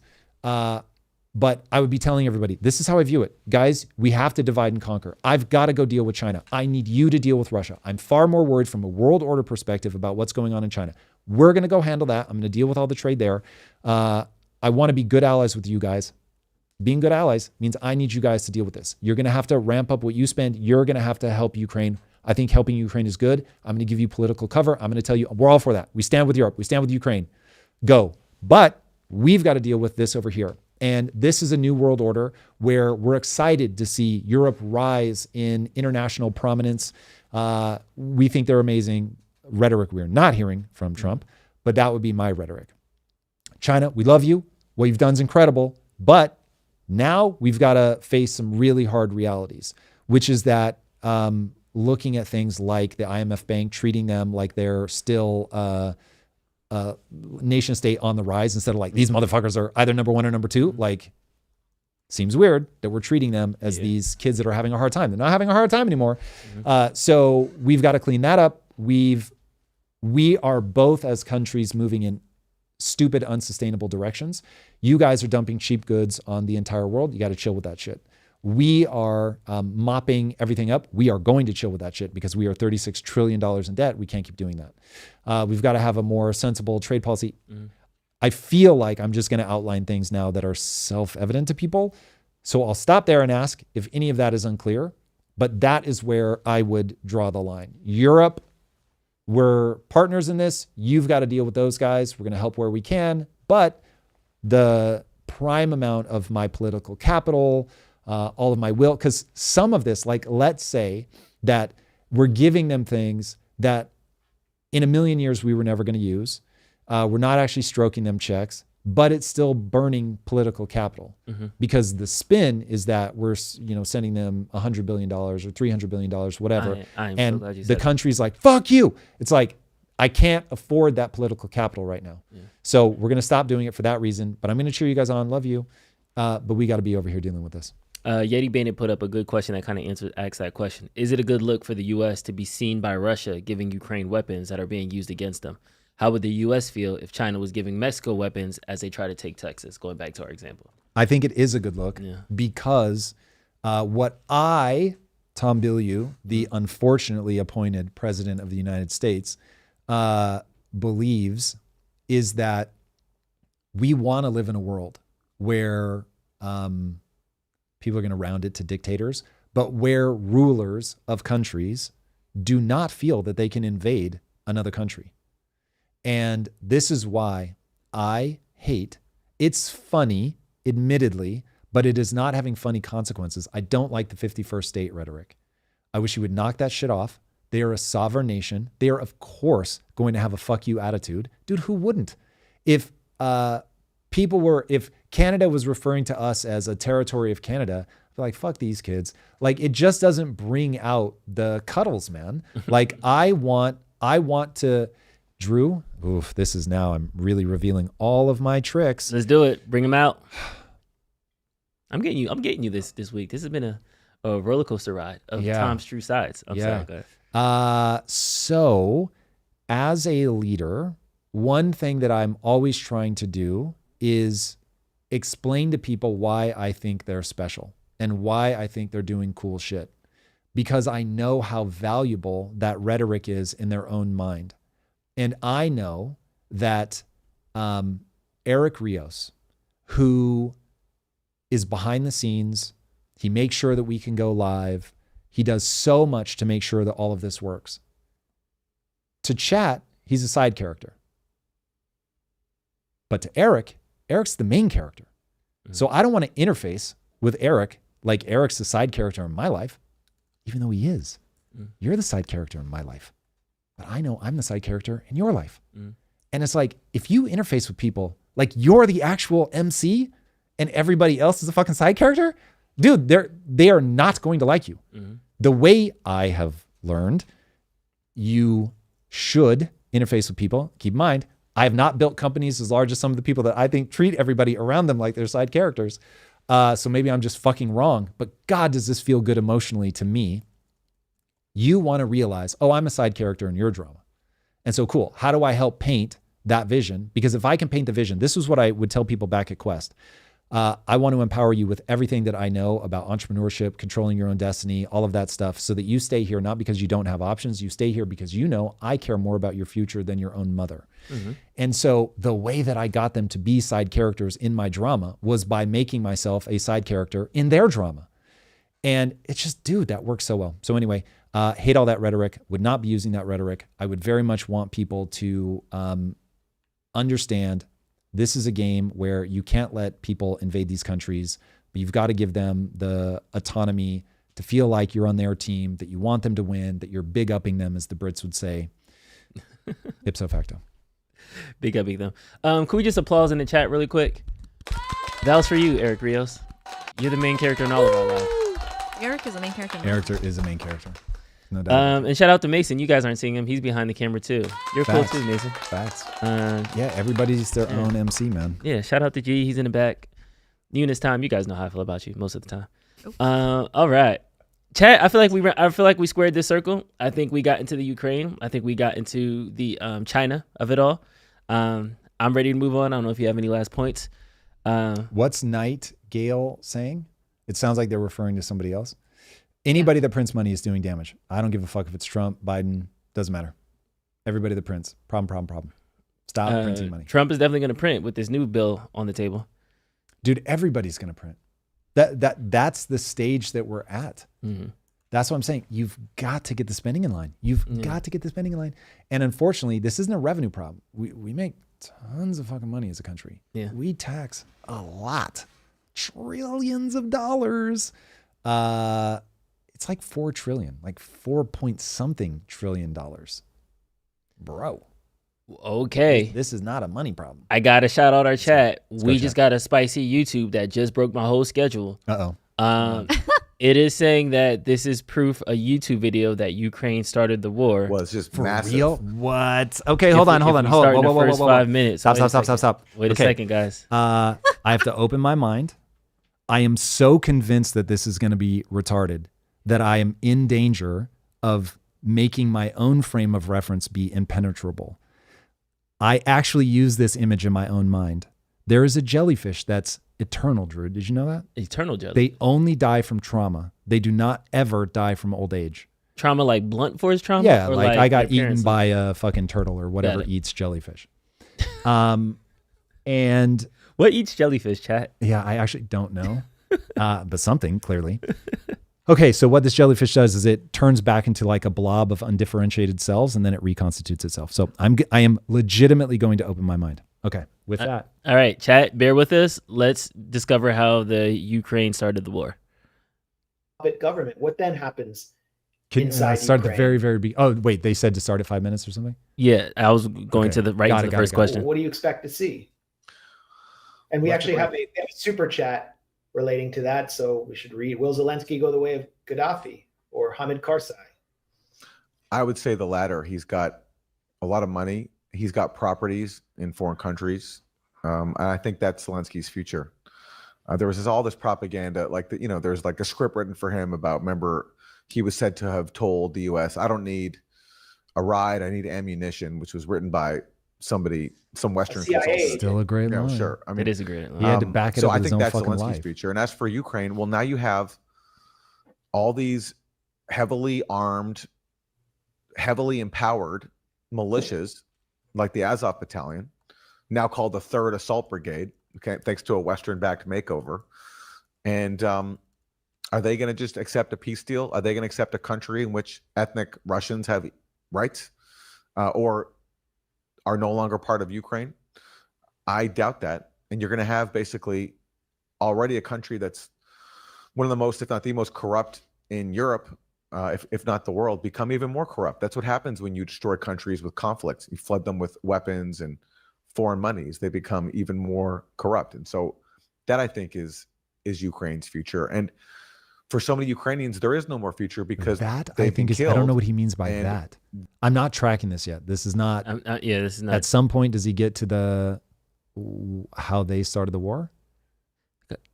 Okay, I feel bamboozled right now. I feel bamboozled too, chat. Wait a second. I was supposed to skip to the 5-minute mark. I thought it was the first 5 minutes. Thank you, Eric. Good use. So really seems to be coming to a crashing end. I don't know how much longer I'll give Zelensky to remain in power, but there's also the threat of the ultra-nationalists or the neo-Nazis in Ukraine who will blame Zelensky for this loss, accuse him of stabbing them in the back if he does negotiate, which he may just have to do. And that could further destabilize Ukraine.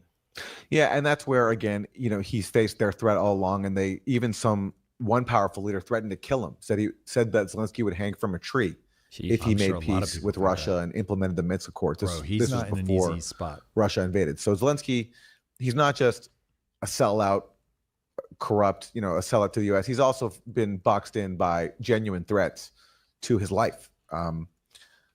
Literally, that was the threat, that he will lose his life if he makes peace with Russia and implements the Minsk Accords. I'd be curious to find out one day, did the U.S. encourage Zelensky to increase the shelling of the Donbass right before Russia invaded? 3 years ago, pretty much to the day. 3 years ago today, Zelensky's government massively increased shelling of the Donbass. If you look at the map. From Branko R. Zelensky did start the war by massively violating the ceasefire in Ukraine, according to OSCE, before Russia invaded. Well, there we go. Aaron, Yeah. Aaron, I remember you were tweeting about that at the time, all the OSCE documented violations like days before. Yeah, so in the days before, and Moon of Alabama, the blog, I remember pointing this out first. That's where I learned about it. But it was, we look at the map screen for this of violations tracked by the OSCE, which was monitoring the situation on the ground. And in the days before, just the amount of shelling coming from the government side to the Donbass side was just massive. And the bulk of the shelling was falling on the Donbass side, meaning it came from the government-controlled territory. And that happened right before Russia invaded. This is at the peak of tensions. This is as also Zelensky simultaneously saying that we're not going to implement the Minsk Accords and refusing to rule out NATO membership, even though Germany and France tried at the last minute to get Zelensky to do that. So Zelensky refuses to rule out NATO. He increases shelling of the Donbass. He's at the Munich Security Conference talking about reacquiring nuclear weapons. And his top aides are saying we're never going to implement the Minsk Accords because it's effectively surrender to Russia. So, I mean, in that context, that's why Trump faulting Zelensky here makes a lot of sense. And my only problem with Trump's critique is that he doesn't take ownership of the U.S. role, including his own government. When he was in office in his first term, he tore up the INF treaty with Russia. That was a massive escalation of tensions. That was at the heart of Russian grievances that they tried to address in their offer to the U.S. in late 2021 before Russia invaded. So Trump played a role in this too. And you could argue, of course, he was under pressure from Russiagate, which made any kind of diplomacy impossible. He was. I think we get the gist. It's certainly interesting. This widens my aperture on what is going on. I have an immediate reaction, but I would have to do more research on this to really begin mapping it out. But my immediate reaction is, okay, so Donbass is, from the Ukrainian mind, is annexed in the same way that they're now invading Ukraine. Mm-hmm. And so if the takeaway is by pushing back on the territories that Russia had already invaded, caused the war, or caused the invasion, maybe is the right way to say it, It's like, okay, then I would certainly want to see, I would want to see what their take is on Israel's response to Gaza. If people saying that are like, yeah, like obviously Israel should go in and stomp the shit out of Gaza because they, I don't know if there was like an official ceasefire, but they launched the first rockets with the October 7th attack. And so, yep, like in this case, you've got the side that we see as the wild aggressor at this point in the conflict. Oh God, I'm going to spiral this out of control by bringing up Israel and Gaza. But if they were consistent on that, like, yeah, Russia was responding. They violated the ceasefire. So of course, Russia came in and is going to stomp the shit out of Ukraine. And obviously, Israel is going to do what they did. Okay, well, that's consistency.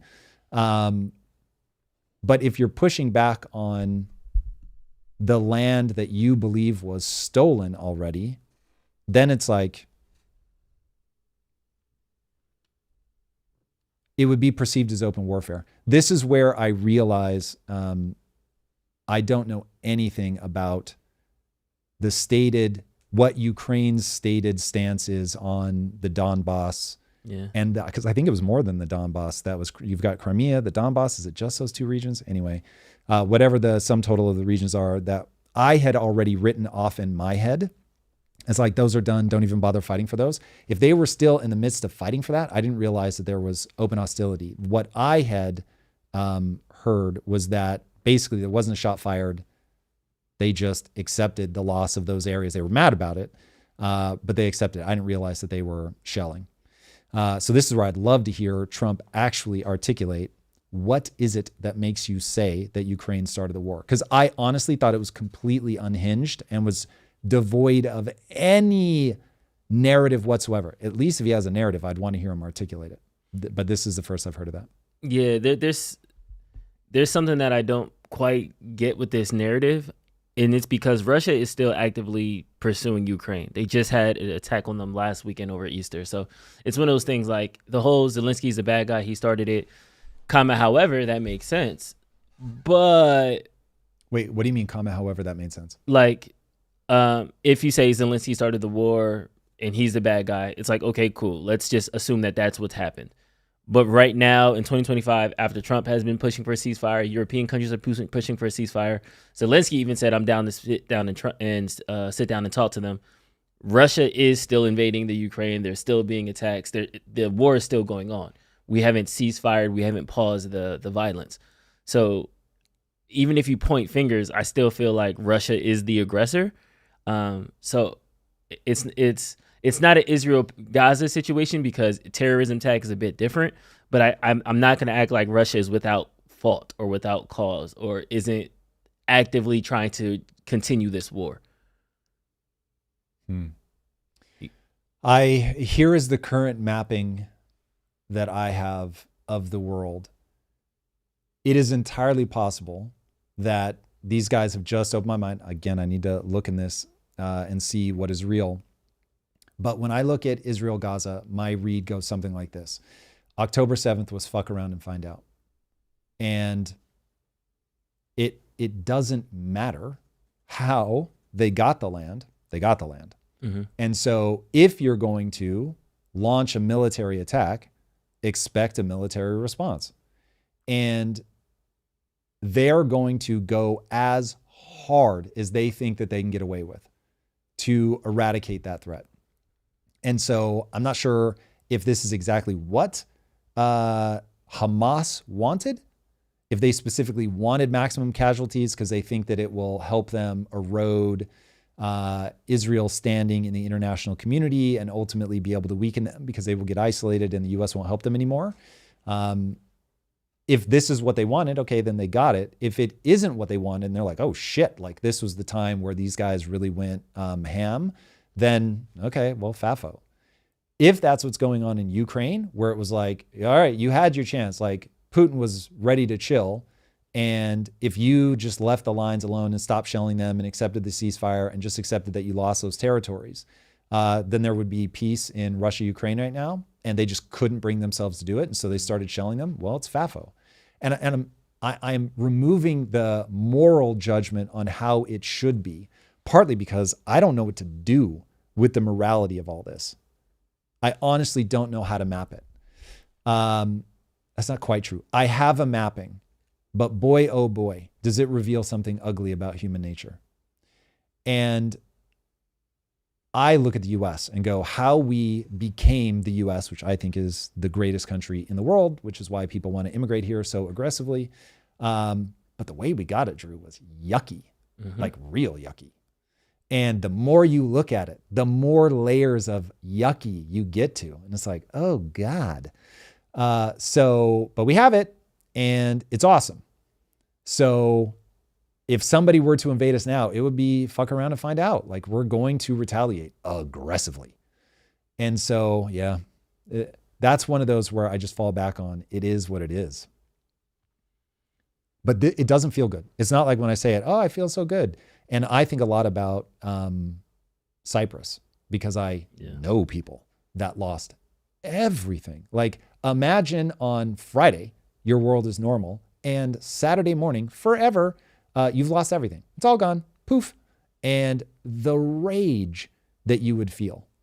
But at some point, you got to look forward. Ipso facto. Ipso facto. All right. Let's talk about babies.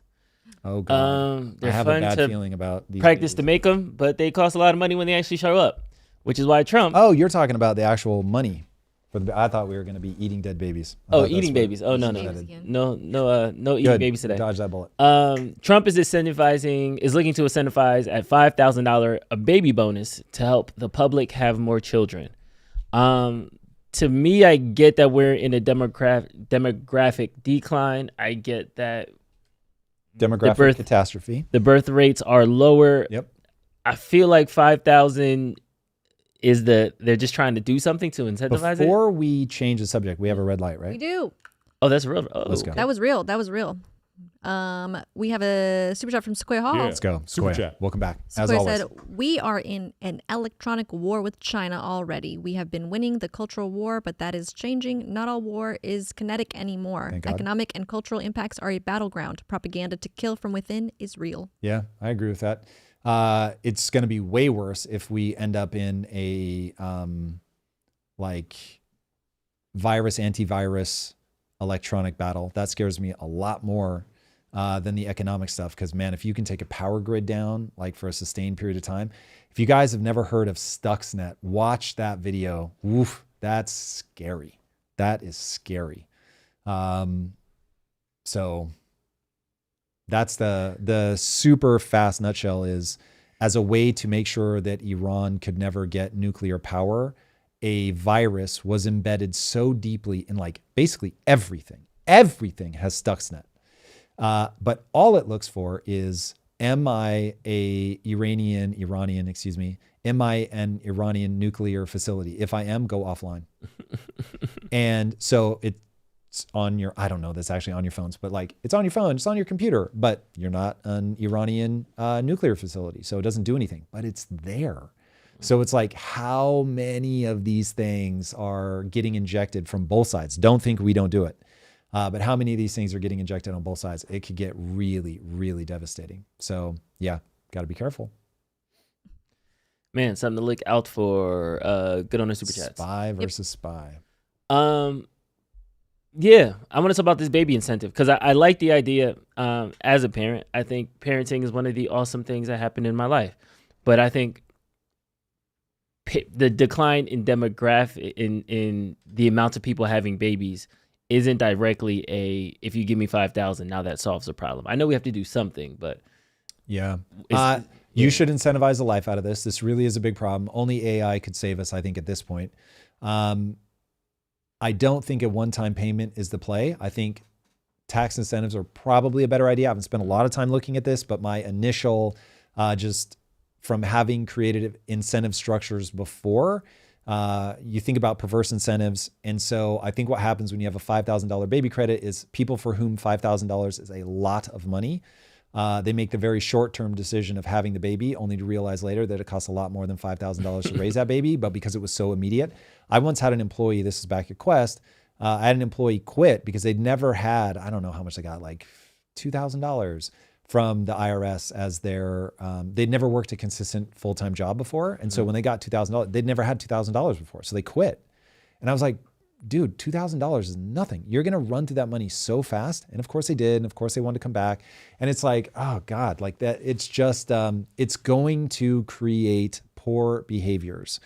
And a tax incentive, on the other hand, is something that's ongoing. So it's like forever, for however many years you're raising the kid or whatever, you get that tax break. And by the way, it only benefits you if you're out there working. Yay. Now we can get into a debate about should moms be working. That's a whole another layer of this thing. But when you play it through the lens of a one-time payment, I don't expect that to end well. I think it creates perverse incentives. Yeah. Is it 5,000 for both parents or just 5,000 one time for I both? think it's like 5,000 one 2,500 time. per mom and dad. To every American mother after she gives birth. Oh, Yeah, just almost mom. everybody aims this. In fact, I don't know of anybody that aims any of these incentives at the family as a whole. It's always at the woman. Interesting. Okay. So I was thinking through this at one point briefly, About and I 5,000 per remember year. coming back to, yeah, God, maybe you do have to tie this to the mom. I'm not sure there's a good way around it. But yeah, I really want to see us incentivize this because even though I don't have kids, you want a lot of people to have children, for sure. Do we want to incentivize poor people to have babies? And I don't think you want to incentivize any class to have babies. I think you want to incentivize people to have babies, and you want to do it in a way that isn't going to catch them off guard where they find themselves in trouble. I think you want to recognize that this is an incentive that you want to be useful for everybody. So we certainly don't want to discourage poor people from having children. It's, as far as I can tell from the outside, seems like one of the most fulfilling, amazing, beautiful things that you can do. So I certainly wouldn't want to ice poor people out of that incredible, transformative, beautiful, wonderful thing.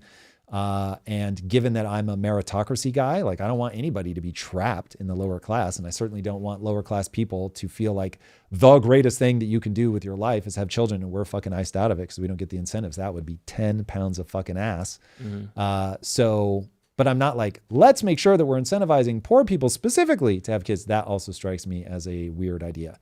But the 5K is going to disproportionately get poor people more excited than richer people. Yes, but what worries me about that isn't that poor people will do it in higher numbers, is that they will unfortunately run smack bang into the realization that I'm actually in a worse financial position now than I was before I had the kids. So it gave me a lot of money up front, but it didn't last nearly as long as I had hoped it would. So that's why that strikes me as a bad idea, not because it would disproportionately incentivize poor people. Why do we need to have for people to have more babies? Because this is like Elon's thing. He's been begging too that like we need to, the declining birth rate is the worst thing ever. Like, yeah, but because all economies are Ponzi schemes. And if you don't have people at the input, you're not going to get anybody at the output. Yep.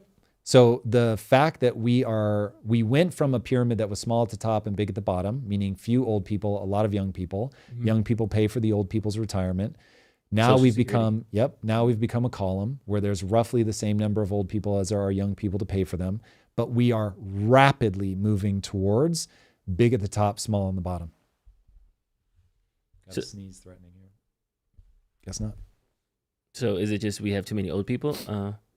From an ability to pay for them standpoint, but this is not. I'm not encouraging people to run around with pillows and some other people. Go kill a boomer, everybody. Help America. Oh God, let's not clip that out. But also yes. But also yes. I'm kidding. JK. Yeah. Poor people should not have kids. Oh, Chris, please no. No, yeah, because that's my thing. I feel like more people have. What? What? Your thing is poor people should not have kids? No, I'm talking. I literally said his thing, which says poor people should not have kids, and you go, yeah, that's my thing. I'm talking about. I was in my head. I wasn't listening. All right, where are we at? What's your thing? We need more younger people in the economy, yes. Ponzi scheme, yes. But like, shouldn't we try to fix this in like the Doge of it all? In the let's try new ideas, like housing is unaffordable, the economy is taking, the income inequality is the highest it's ever been. Like, I feel like if we solve some of those problems, babies would result. I don't think people are saying if I just had $5,000, I would have had that baby. You know what I mean? I would have to look deeper at the stats, but the first stat that arose, correlation, not necessarily causation, but the first stat that arises is that when you educate women, they have fewer children. So that's part of your problem. Now, should we quote unquote fix this? Here is the thing that we need to realize. And when I bang my own economic drum, I do remind myself of this. Growth has worked so far. Growth is what? Has worked. Betting on growth. The reason that America became America was we figured out how to use leverage first responsibly, now irresponsibly. Like anything, it can be done well, it can be done poorly. We did it well in the beginning, we're doing it poorly now. But when you capital allocate well, when you use debt well, you can get into incredible things. And this was exactly what Alexander Hamilton was struggling with, was I want to create an economy, but debt should be discharged at regular intervals. And we somehow missed that part of it. And so we just stack. You want to acquire debt, build the thing, pay off the thing. Acquire more debt, build the thing, pay off the thing. You don't want to do debt, which is what we're doing now. We're never paying off the thing. We're building the things, or we did for a while. I think we're way worse at that now. But if you don't pay off the debt, it just spirals out of control. And then you get the whole printing money, asset inflation, rich and poor divide. It's just super predictable. And do you think this demographic like shift, is that still going to be true when we have 1 billion robots in the world? Not necessarily, because now the robots can have economic output for free. Yeah. And that's where it's like, hey, if you can, it gets post-capitalistic very quickly. So oftentimes I'll speak in one or the other. I'll either be 30 years in the future where capitalism probably doesn't matter anymore, or I'll be talking in the interim phase. The interim phase is where it's very messy, but let's talk about that for a second. So you're bringing on robots, and especially if you're able to bring on robots faster than other countries, if you're able to get your AI better than other countries, now you're the one that has not just cheap labor, you have free labor. And so if we can get to the point where we have free labor, now we're able to manufacture the cheap goods and send out to the world. And so if you're in a position like that, now all of a sudden you do take a step closer to what will never happen, which is a utopia, but you take a step closer to that where your labor costs are effectively zero. Nobody's doing a job that they don't want to do. You have a meaning and purpose crisis. I'm well aware of that. But you're able to drive the cost of goods very, very low. Some people are saying that immigration was the thing to fix the Ponzi scheme, which is... That's part of why they were doing it, probably.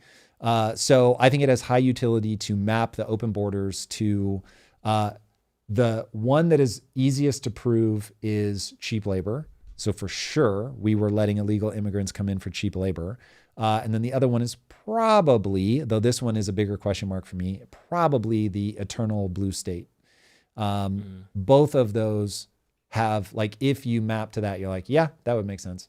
It would make sense as to, if you have a base assumption that they will be for the side that promises them the most free things, which right now is the Democrats, and the side that's clamoring to have them in, by the way, both Democrats, then you get to the point where, well, if they're voting in their own selfish interests, which for the most part, you can trust people to do, at least their perceived selfish interest, then you could get them into a position where, just like California, it becomes a one-party state, which I think is to be feared.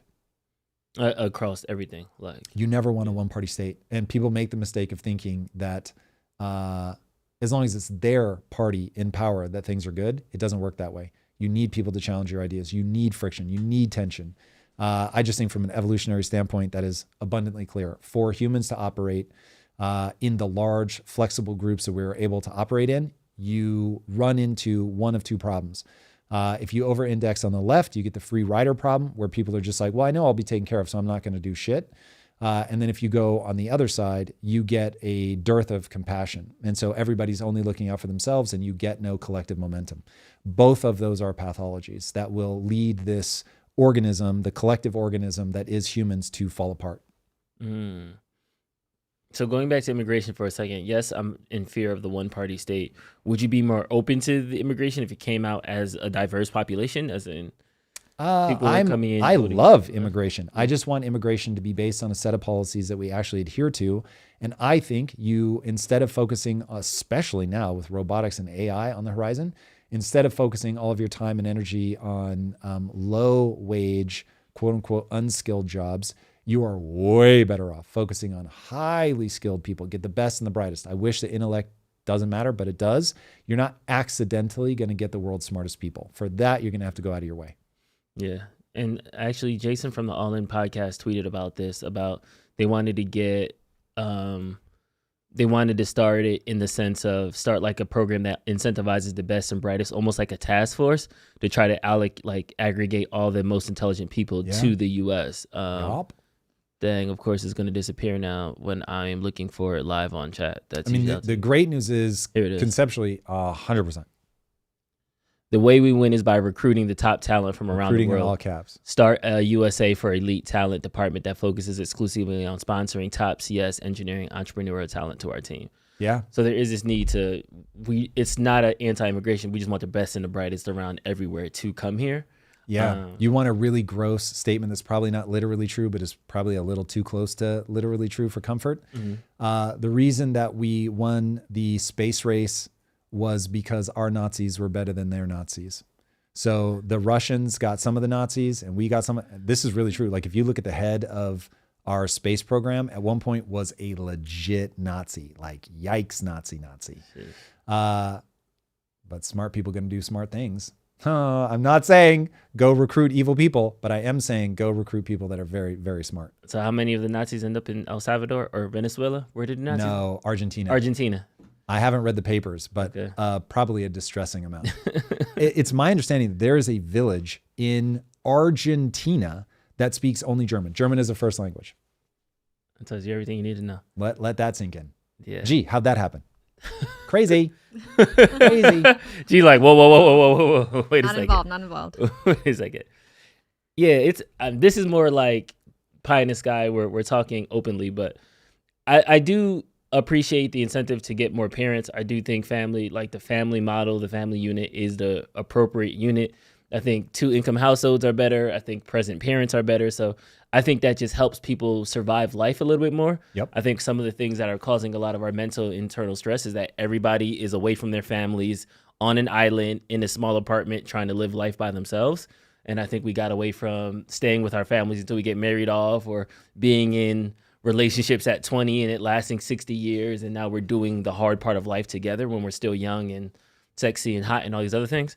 So it's like, I definitely want us to go in that direction, but it seems one side culturally like irrelevant where people don't want to do that anymore. And then on the second hand, it seems like we're not incentivizing the actual economy to help people appreciate, like get to those points. So I'm a little bit conflicted with a policy like this. Like, yes, you're virtue signaling that I'll give $5,000 to a mother, but the healthcare, the birth is going to cost more than the $5,000 it is. The incentives, the housing structure is going to cost all these other things are still broken. So I feel like it's a leaky funnel. We're trying to add stuff into it. Yeah, I mean, look, take them one problem at a time. It's better to do something than to do nothing. Yeah.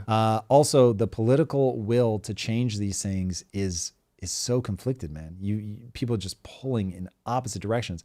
Look, this moment right now, a populist moment, does challenge my own ideas, because I very much fear moments like where we have the House, the Senate, the executive, some would even say the judiciary, though that doesn't feel true to me, but all moving in one direction. That is worrisome because you're not getting the appropriate amount of tension. But now looking at the reality, like the tension is so still massive because the will of the people is so polarized that it's like, ye gads, I wish we were. In fact, I've never wished for anything else. I wish we were more in the middle. That is true.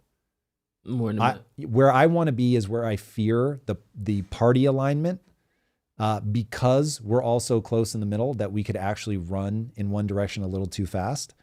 We're not there. Like the left and the right are so divided. This is such a team sport now that everything just like everything's being done by executive order, which I think is trash.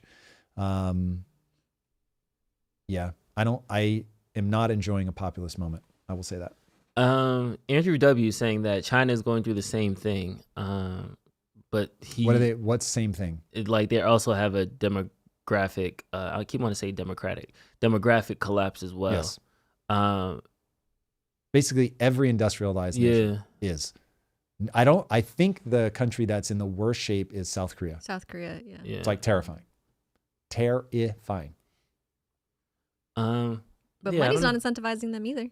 You said what? Their money's not incentivizing them either. Money's not working as an incentive. Yeah. Are they just doing a cash thing, or are they doing tax incentives? Do you know what they're doing? I don't, but I know that it's definitely some sort of like, if you want, like, we'll give you X amount of dollars, like as part of it, to have a baby, and they're still not like taking it. So. Yeah, it's interesting. I am not close enough to South Korean culture to know what their thing is. A South Korean firm is going to pay employees up to $75,000 in child bonuses. I'm reading at the headline level, of course, guys. Why would But this makes the $5,000 look way out of line right now. Well, I also don't know how to read. Why would a company do that? To encourage. That's very interesting. I mean, either those guys, either you're being spun and this isn't quite true, and this is like just the headline grabbing thing, or that company is completely altruistic and is just trying to make South Korea strong, or they somehow see a way that that's going to be good for them. But I don't know how. 22,000 after the first baby, another 22,400 after the second baby, and 30,000 after the third baby. Are they a public company? Like, this is so odd, because certainly by U.S. why am I blanking on that word? You have a fiduciary. No, it's not right. Guys, what is the word? When you have a fiduciary. It's not right. My brain is complete. Anyway, I won't spin us out of control. Fiduciary. Nope. Jesus. Yeah. This is so weird. Fiduciary. Thank you. You have a fiduciary responsibility. That was so weird. Fiduciary responsibility to the shareholders. And this feels like a gross violation of that. So if they are a public company, wow, it'd be very interesting. Just and so guys, don't forget Ribsy in our chat, who's a community member, is in South Korea right now. Oh, damn, Ribsy. And Ribsy says they get money, free preschool, new families get housing incentives. And he said, seriously, it's bad. Meaning the demographic collapse is bad. Busan is way worse off than Seoul. Where is? Busan. Oh, I don't know Busan. That's where the train went. That's a map in Overwatch. It's also a map in Overwatch. Mm-hmm. Train to Busan. It's the greatest zombie movie ever. Really? Yeah. It's, don't remember. Don't know it. It's on Netflix, isn't it? Yeah, it's a good. Let's go. It's so good. That subscription, man. It's beautiful. Made me cry. I'll have to check it out. Money. Yeah. So apparently other countries are doing things way more aggressively than we are. But I think South Korea kind of nailed it, like housing, preschool, and then some money. I'm all for it, but I feel like just 5,000 and a pat on the back. Agreed. I don't know if that's gonna do it. Not. I don't think it's gonna work. You nice. Red light. We have a super chat. Super chat from, if I can click on it. Kapula. Let's go. Thank you all. Please don't give up on us. Laughing emoji. Can you please provide some way to evaluate super chat the context in the Max Chafkin on Now What with Trevor Noah regarding Elon and PayPal Mafia? Next week, perhaps? Yeah, I don't know him. Max Chafkin. You want to put that on the list of things to look into? Thank you, by the way. First of all, just can we applause in the chat? We can't. Come gangster. on. That is no small amount. We really appreciate it. Yeah. And then also, I always appreciate a direction to look into. So that'll be interesting. The episode is entitled "Is Elon the Ultimate Scam Artist?" So this is going to be a good one. All right, we'll check it out. I'll have to do the jellyfish trick because boy, oh boy, do I have an immediate negative reaction to people that either think Elon is dumb or that he nothing special about him. Jesus Christ, like good luck. If you can match his accomplishments, then I'll be like, oh yeah, word, I get why you're saying that. But what he's done is essentially impossible. Yeah. I'm curious because it's like, let's play this out, right? I don't think the demographic collapse is gonna get us, because I do think robots are gonna end up replacing the lost people that we're gonna forget about. Yep. I think robot children, although I feel very strongly about them, are going to replace the need for new births and things like that as Are well. you saying you don't want to be the godfather to my robot child? Would you make me the godfather of your child? I would consider it, Drew, but largely to troll you because you apparently hate them. That just warmed my heart. Oh my goodness. Let's go. But I would say no, of course. Oh, damn. I would say no. That's mean. But if you ask me though, Tom, I would heavily consider it. I would pause before screaming no take in my your godchildren. transhumanist You'd ugly little baptize your face. child, Yeah. Tom? Your What's robo that? child? You'd baptize your robo child then? No, I wouldn't. Oh, If well. I'm completely honest, but that's a level of delusion that even I cannot embrace.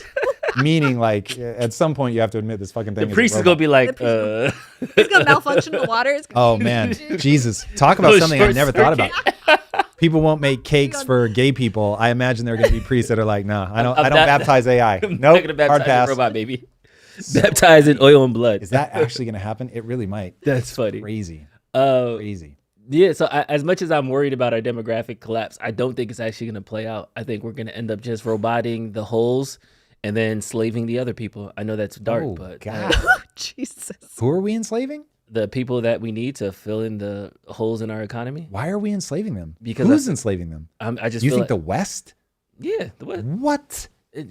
Like low wage jobs are a moderate form of slavery. Like there's some. So we're changing the definition of slavery? Yes, Okay. I am. Because I'm saying I'm using slavery specifically in the quality of life argument, in the sense that there are going to be people that won't be able to get out of the ladder. We have upward mobility now.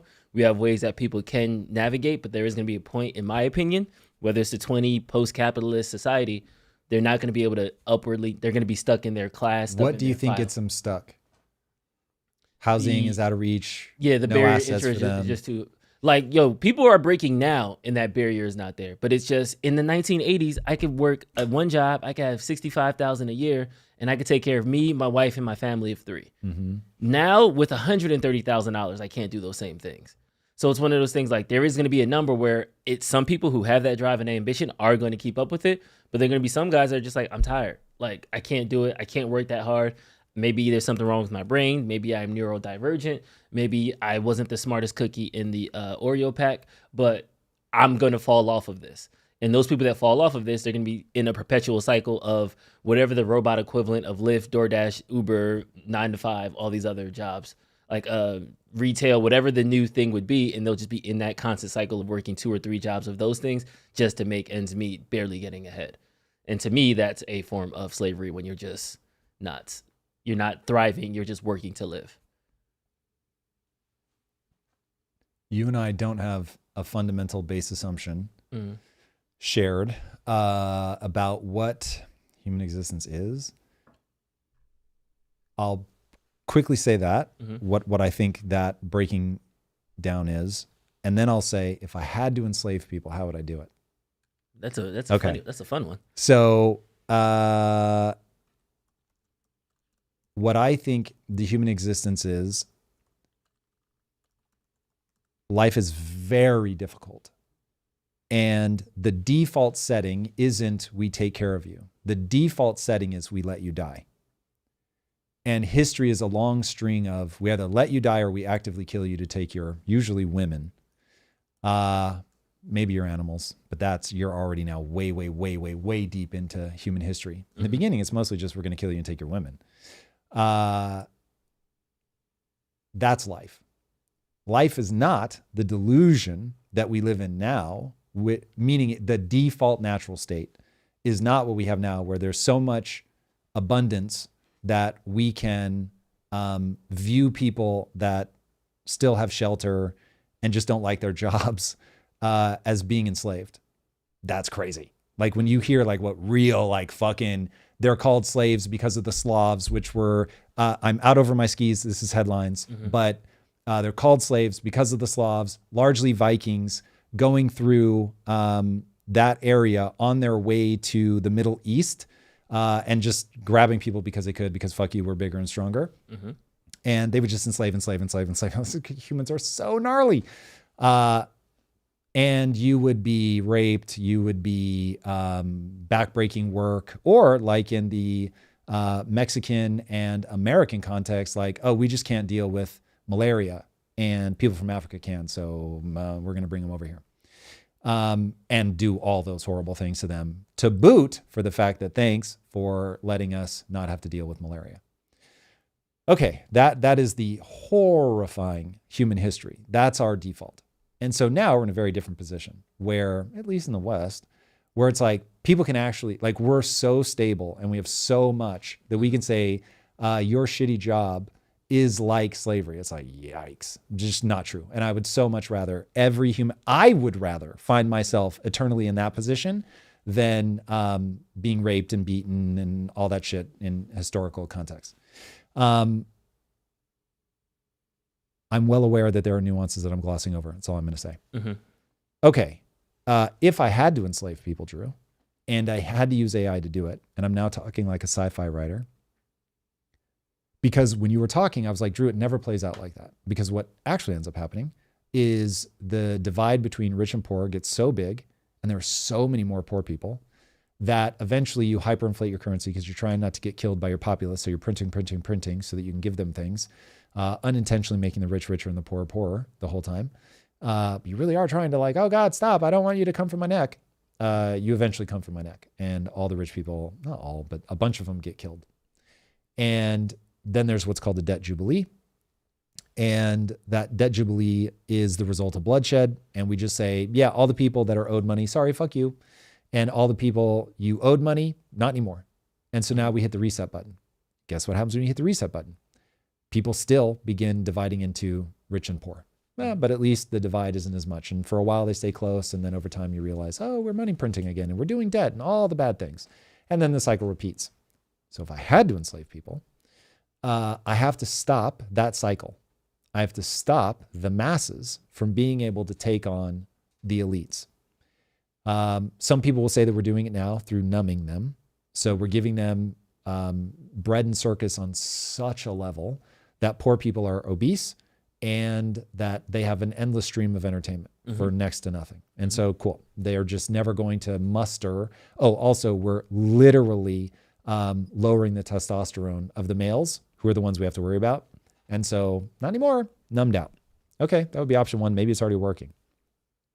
Option two, though, is when you come for me, I make sure that robots don't get cheap, because only the wealthy are going to be able to afford robots. And I'm just going to produce and produce and produce and produce. And so when you come for me, you're going to roll up to a compound that has 1,000 robot guards, and I'm going to be in cahoots with all the other rich people. And so when you come for our necks, you're going to meet a legion of robots that you can't afford that are going to fuck you up. And so between numbing you out and having robot defenses, you stay where you're told to stay. That's how I would do it. Now, I don't think it will actually play out like that. I think that you see the same thing happen over and over and over. Everybody makes the thing cheaper and cheaper and cheaper as fast as they can, because that's the way to enrich yourself. The way to get rich is to add value to people's lives. Not always, it's not the only path, but it is the most typical path. And so people will do it. And they will, just like you see AI becoming open, more open, because people realize, oh, I can't outspend OpenAI. So I have to, one, find a way to do it cheaper, and two, I'm going to use the back door of getting them to use my technology. And so I'm going to use the adoption strategy to be the thing that makes me money. And so people will ultimately give the things away, and everybody will have AI and everybody will have bots, because it will just get cheaper and cheaper and cheaper, as a way for people to selfishly try to make more and more money. It's the great irony. This is why capitalism works. The more selfish you leave somebody to be, as long as you don't allow them to build a monopoly, it's better for the consumer. Now, they do have an impulse to build monopolies, so you have to break them up. But if you do that, and even the Trump government seems to be pulling that trigger, the customer always wins.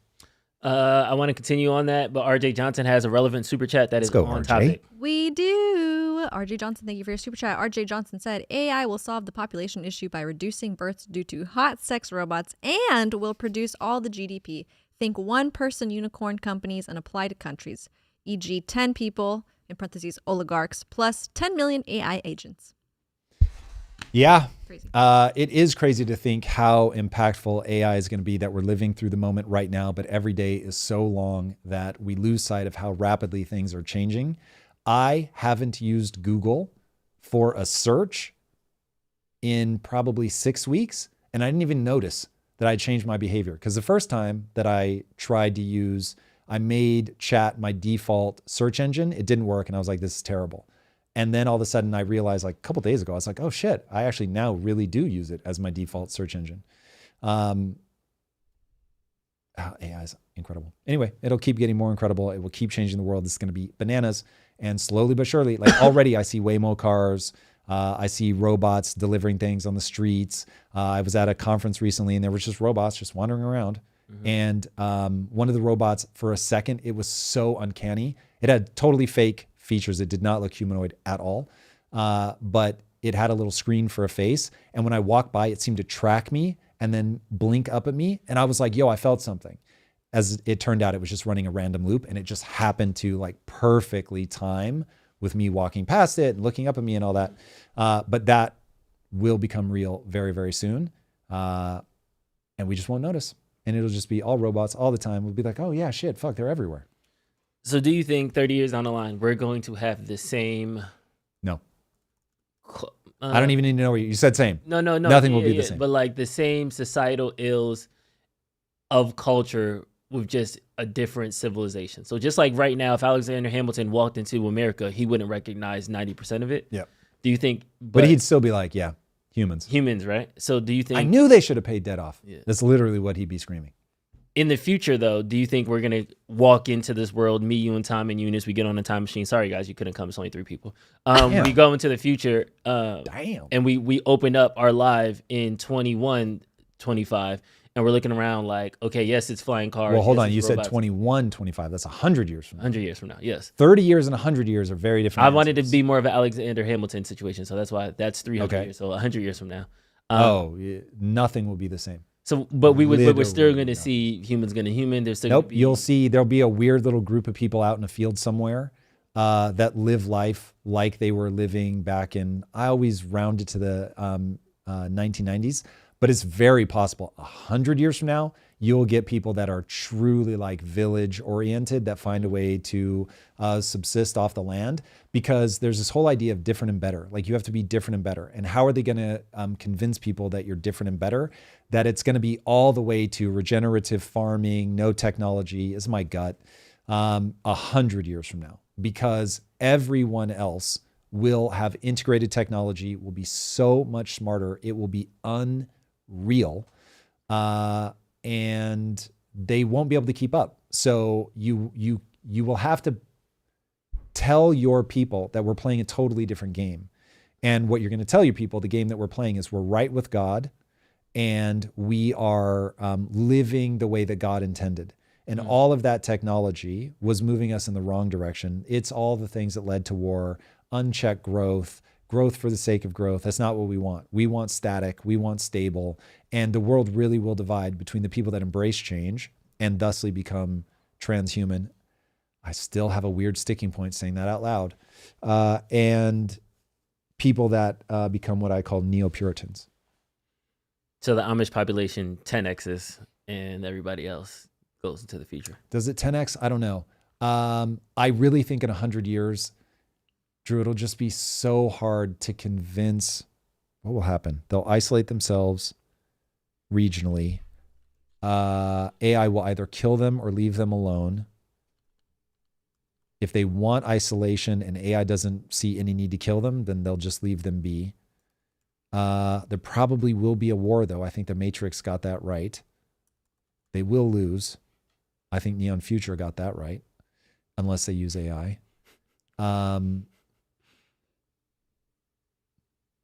I think it'll be a very small population. You're for transhumans. True. I'm really worried about how violent this gets. I suppose it's too late. I've already said it. I said once, yeah, I'm probably going to vote for Trump, and the whole world freaked the fuck out. So I'm sure the cat's out of the bag. But I really am concerned about how out of step I am with what I think will start as the majority.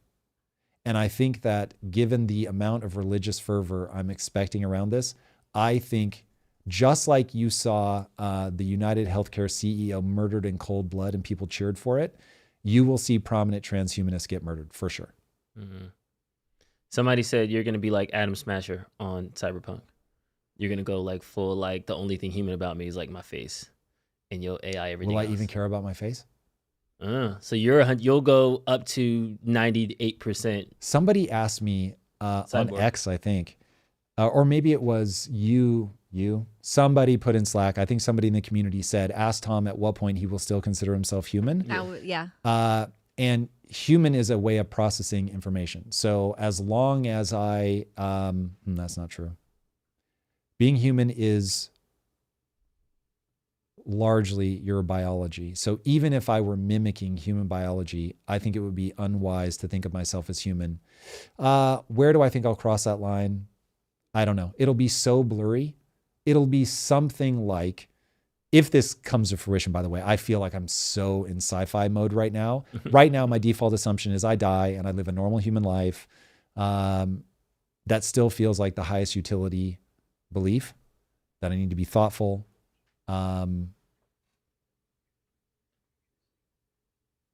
It'll be interesting. I don't know. But call it roughly, if I'm 15 or 20% cyborg, God, this feels so weird to talk about. If I were 15 or 20% cyborg, I wouldn't consider myself human anymore as my gut instinct. Really? I would say I still think like a human or whatever, depending on what parts of my body I've upgraded. That's a way lower threshold than I thought. Man, listen, are you still human if you have a cochlear implant? Yes, because I don't like the thought of a kid who has a cochlear implant crying to his parents, I'm not human anymore. So it isn't going to be the first thing you do, but it's certainly not going to be, well, I'm human until I'm 51%. Like that doesn't strike me as true either. Some of it has to do, am I up-regulating my cognition? If I'm up-regulating my cognition, I might think I stop being human pretty fast. So it might be like, if I do one thing and it jumps my IQ by 30 points, be like, I don't think I'm human anymore. Corey Prouse and Skurber made the same comment. I love you guys. Being human is a biological experience. And then Skurber said you're having an 11.7% biological experience after the integration. So yes, it is going to be that. That is phenomenal. I love that so I thought much. that number was going to be higher, to be honest, because that's my threshold. I'm like, give me 10%. I'll take that and I'll still be human. Take a blue chew? And he's got to be referencing Cyberpunk. Got it. Blue chew is the Viagra. Like, oh, is it? Yeah. Oh, I thought it was something from Cyberpunk. Why are they called blue chews? And I certainly wouldn't call that cybernetic. Blue chew joke, laugh out loud. I like it. I really want to know, especially because Neon Phoenix, which sounds very cyberpunky to me. I want to know what blue chew is. Chat, tell us. I don't buy that it's Viagra. It's erectile dysfunction. It's a brand. Yeah, it's erectile dysfunction. Really? There's already something called. Yes. Let's go to chat. Chewable the other tablets chat. for Show better sex. me blue chew. Yep. Let's see what chat says. Searching the web. Blue chew, chewable tablets for better sex. Yep. Okay, well look at that. Have better sex. I know we have technology. Why does this and everybody make you, has laptops? This doesn't make you bionic. What is this though? What is the actual ingredient? It makes you hard like a robot. Same active ingredient. Oh, okay, that's funny. I'll give it that. That's got comedy. That is comedy, right? I need to upgrade that algorithm apparently. Interesting. And Brutus Lugo to answer your question. Sildenafil. I know I'm pronouncing that wrong, but do you need a prescription for this? You get them over the top. Really?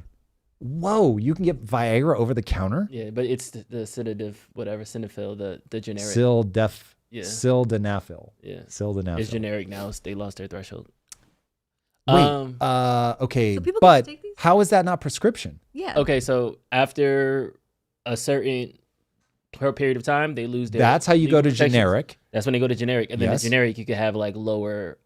Okay, so it's they put so little doses in it. Yeah, lower doses. Thank you. That's the word. Interesting. But like with this Sildenafil, if you take 4 of them, it's equal to 1 of the big pill.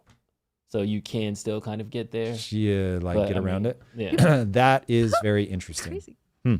Also, can I just PSA for a sec? Boys and girls, please keep your heart in good shape, because if your heart and your vasculature is in good shape, you're not going to need Viagra. So if you're not able to keep an erection, that's a very scary sign. That's telling you that your vasculature has a problem. So, or she's just not that into you. well, that into her. so You're not that let's into her. run an experiment. So you can Right? do the Brian Johnson. You can do, you're just not that into her is probably the Yeah. take there. But do the Brian Johnson thing where you can do, I think they're called plasmographs, where you can see if you get erections in the middle of the night. That's important.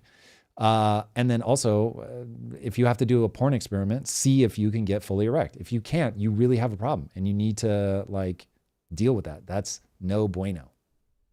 No bueno. All right. If you ever What have are problems Bob getting comments? Somebody said, are the Bob comments coming back? What are Bob comments? commercials, Bob commercials. Oh, I don't know about. I don't know what that is. That's what we get for reading too fast. Also, we're not doctors. Just a Speak for yourself. disclaimer. I hope you're not coming to the show thinking Tom Yeah. said this, so let me. Someone said Tom's a doctor giving medical diagnosis. We're not doctors. We are definitely not doctors. Yeah. Oh, but yes. So I am. I feel very comfortable saying that you should keep your heart healthy. Doctor status or non. It strikes me as a very wise idea. Okay, that's all I got. We got to go. It really is that time. It is that time. All right, boys and girls, thank you as always for joining us. It's been a fascinating stretch here on the Tom Bilyeu Show, and it is because of you guys. So appreciate it very much. And until next time, my friends, be legendary. Take care. Peace.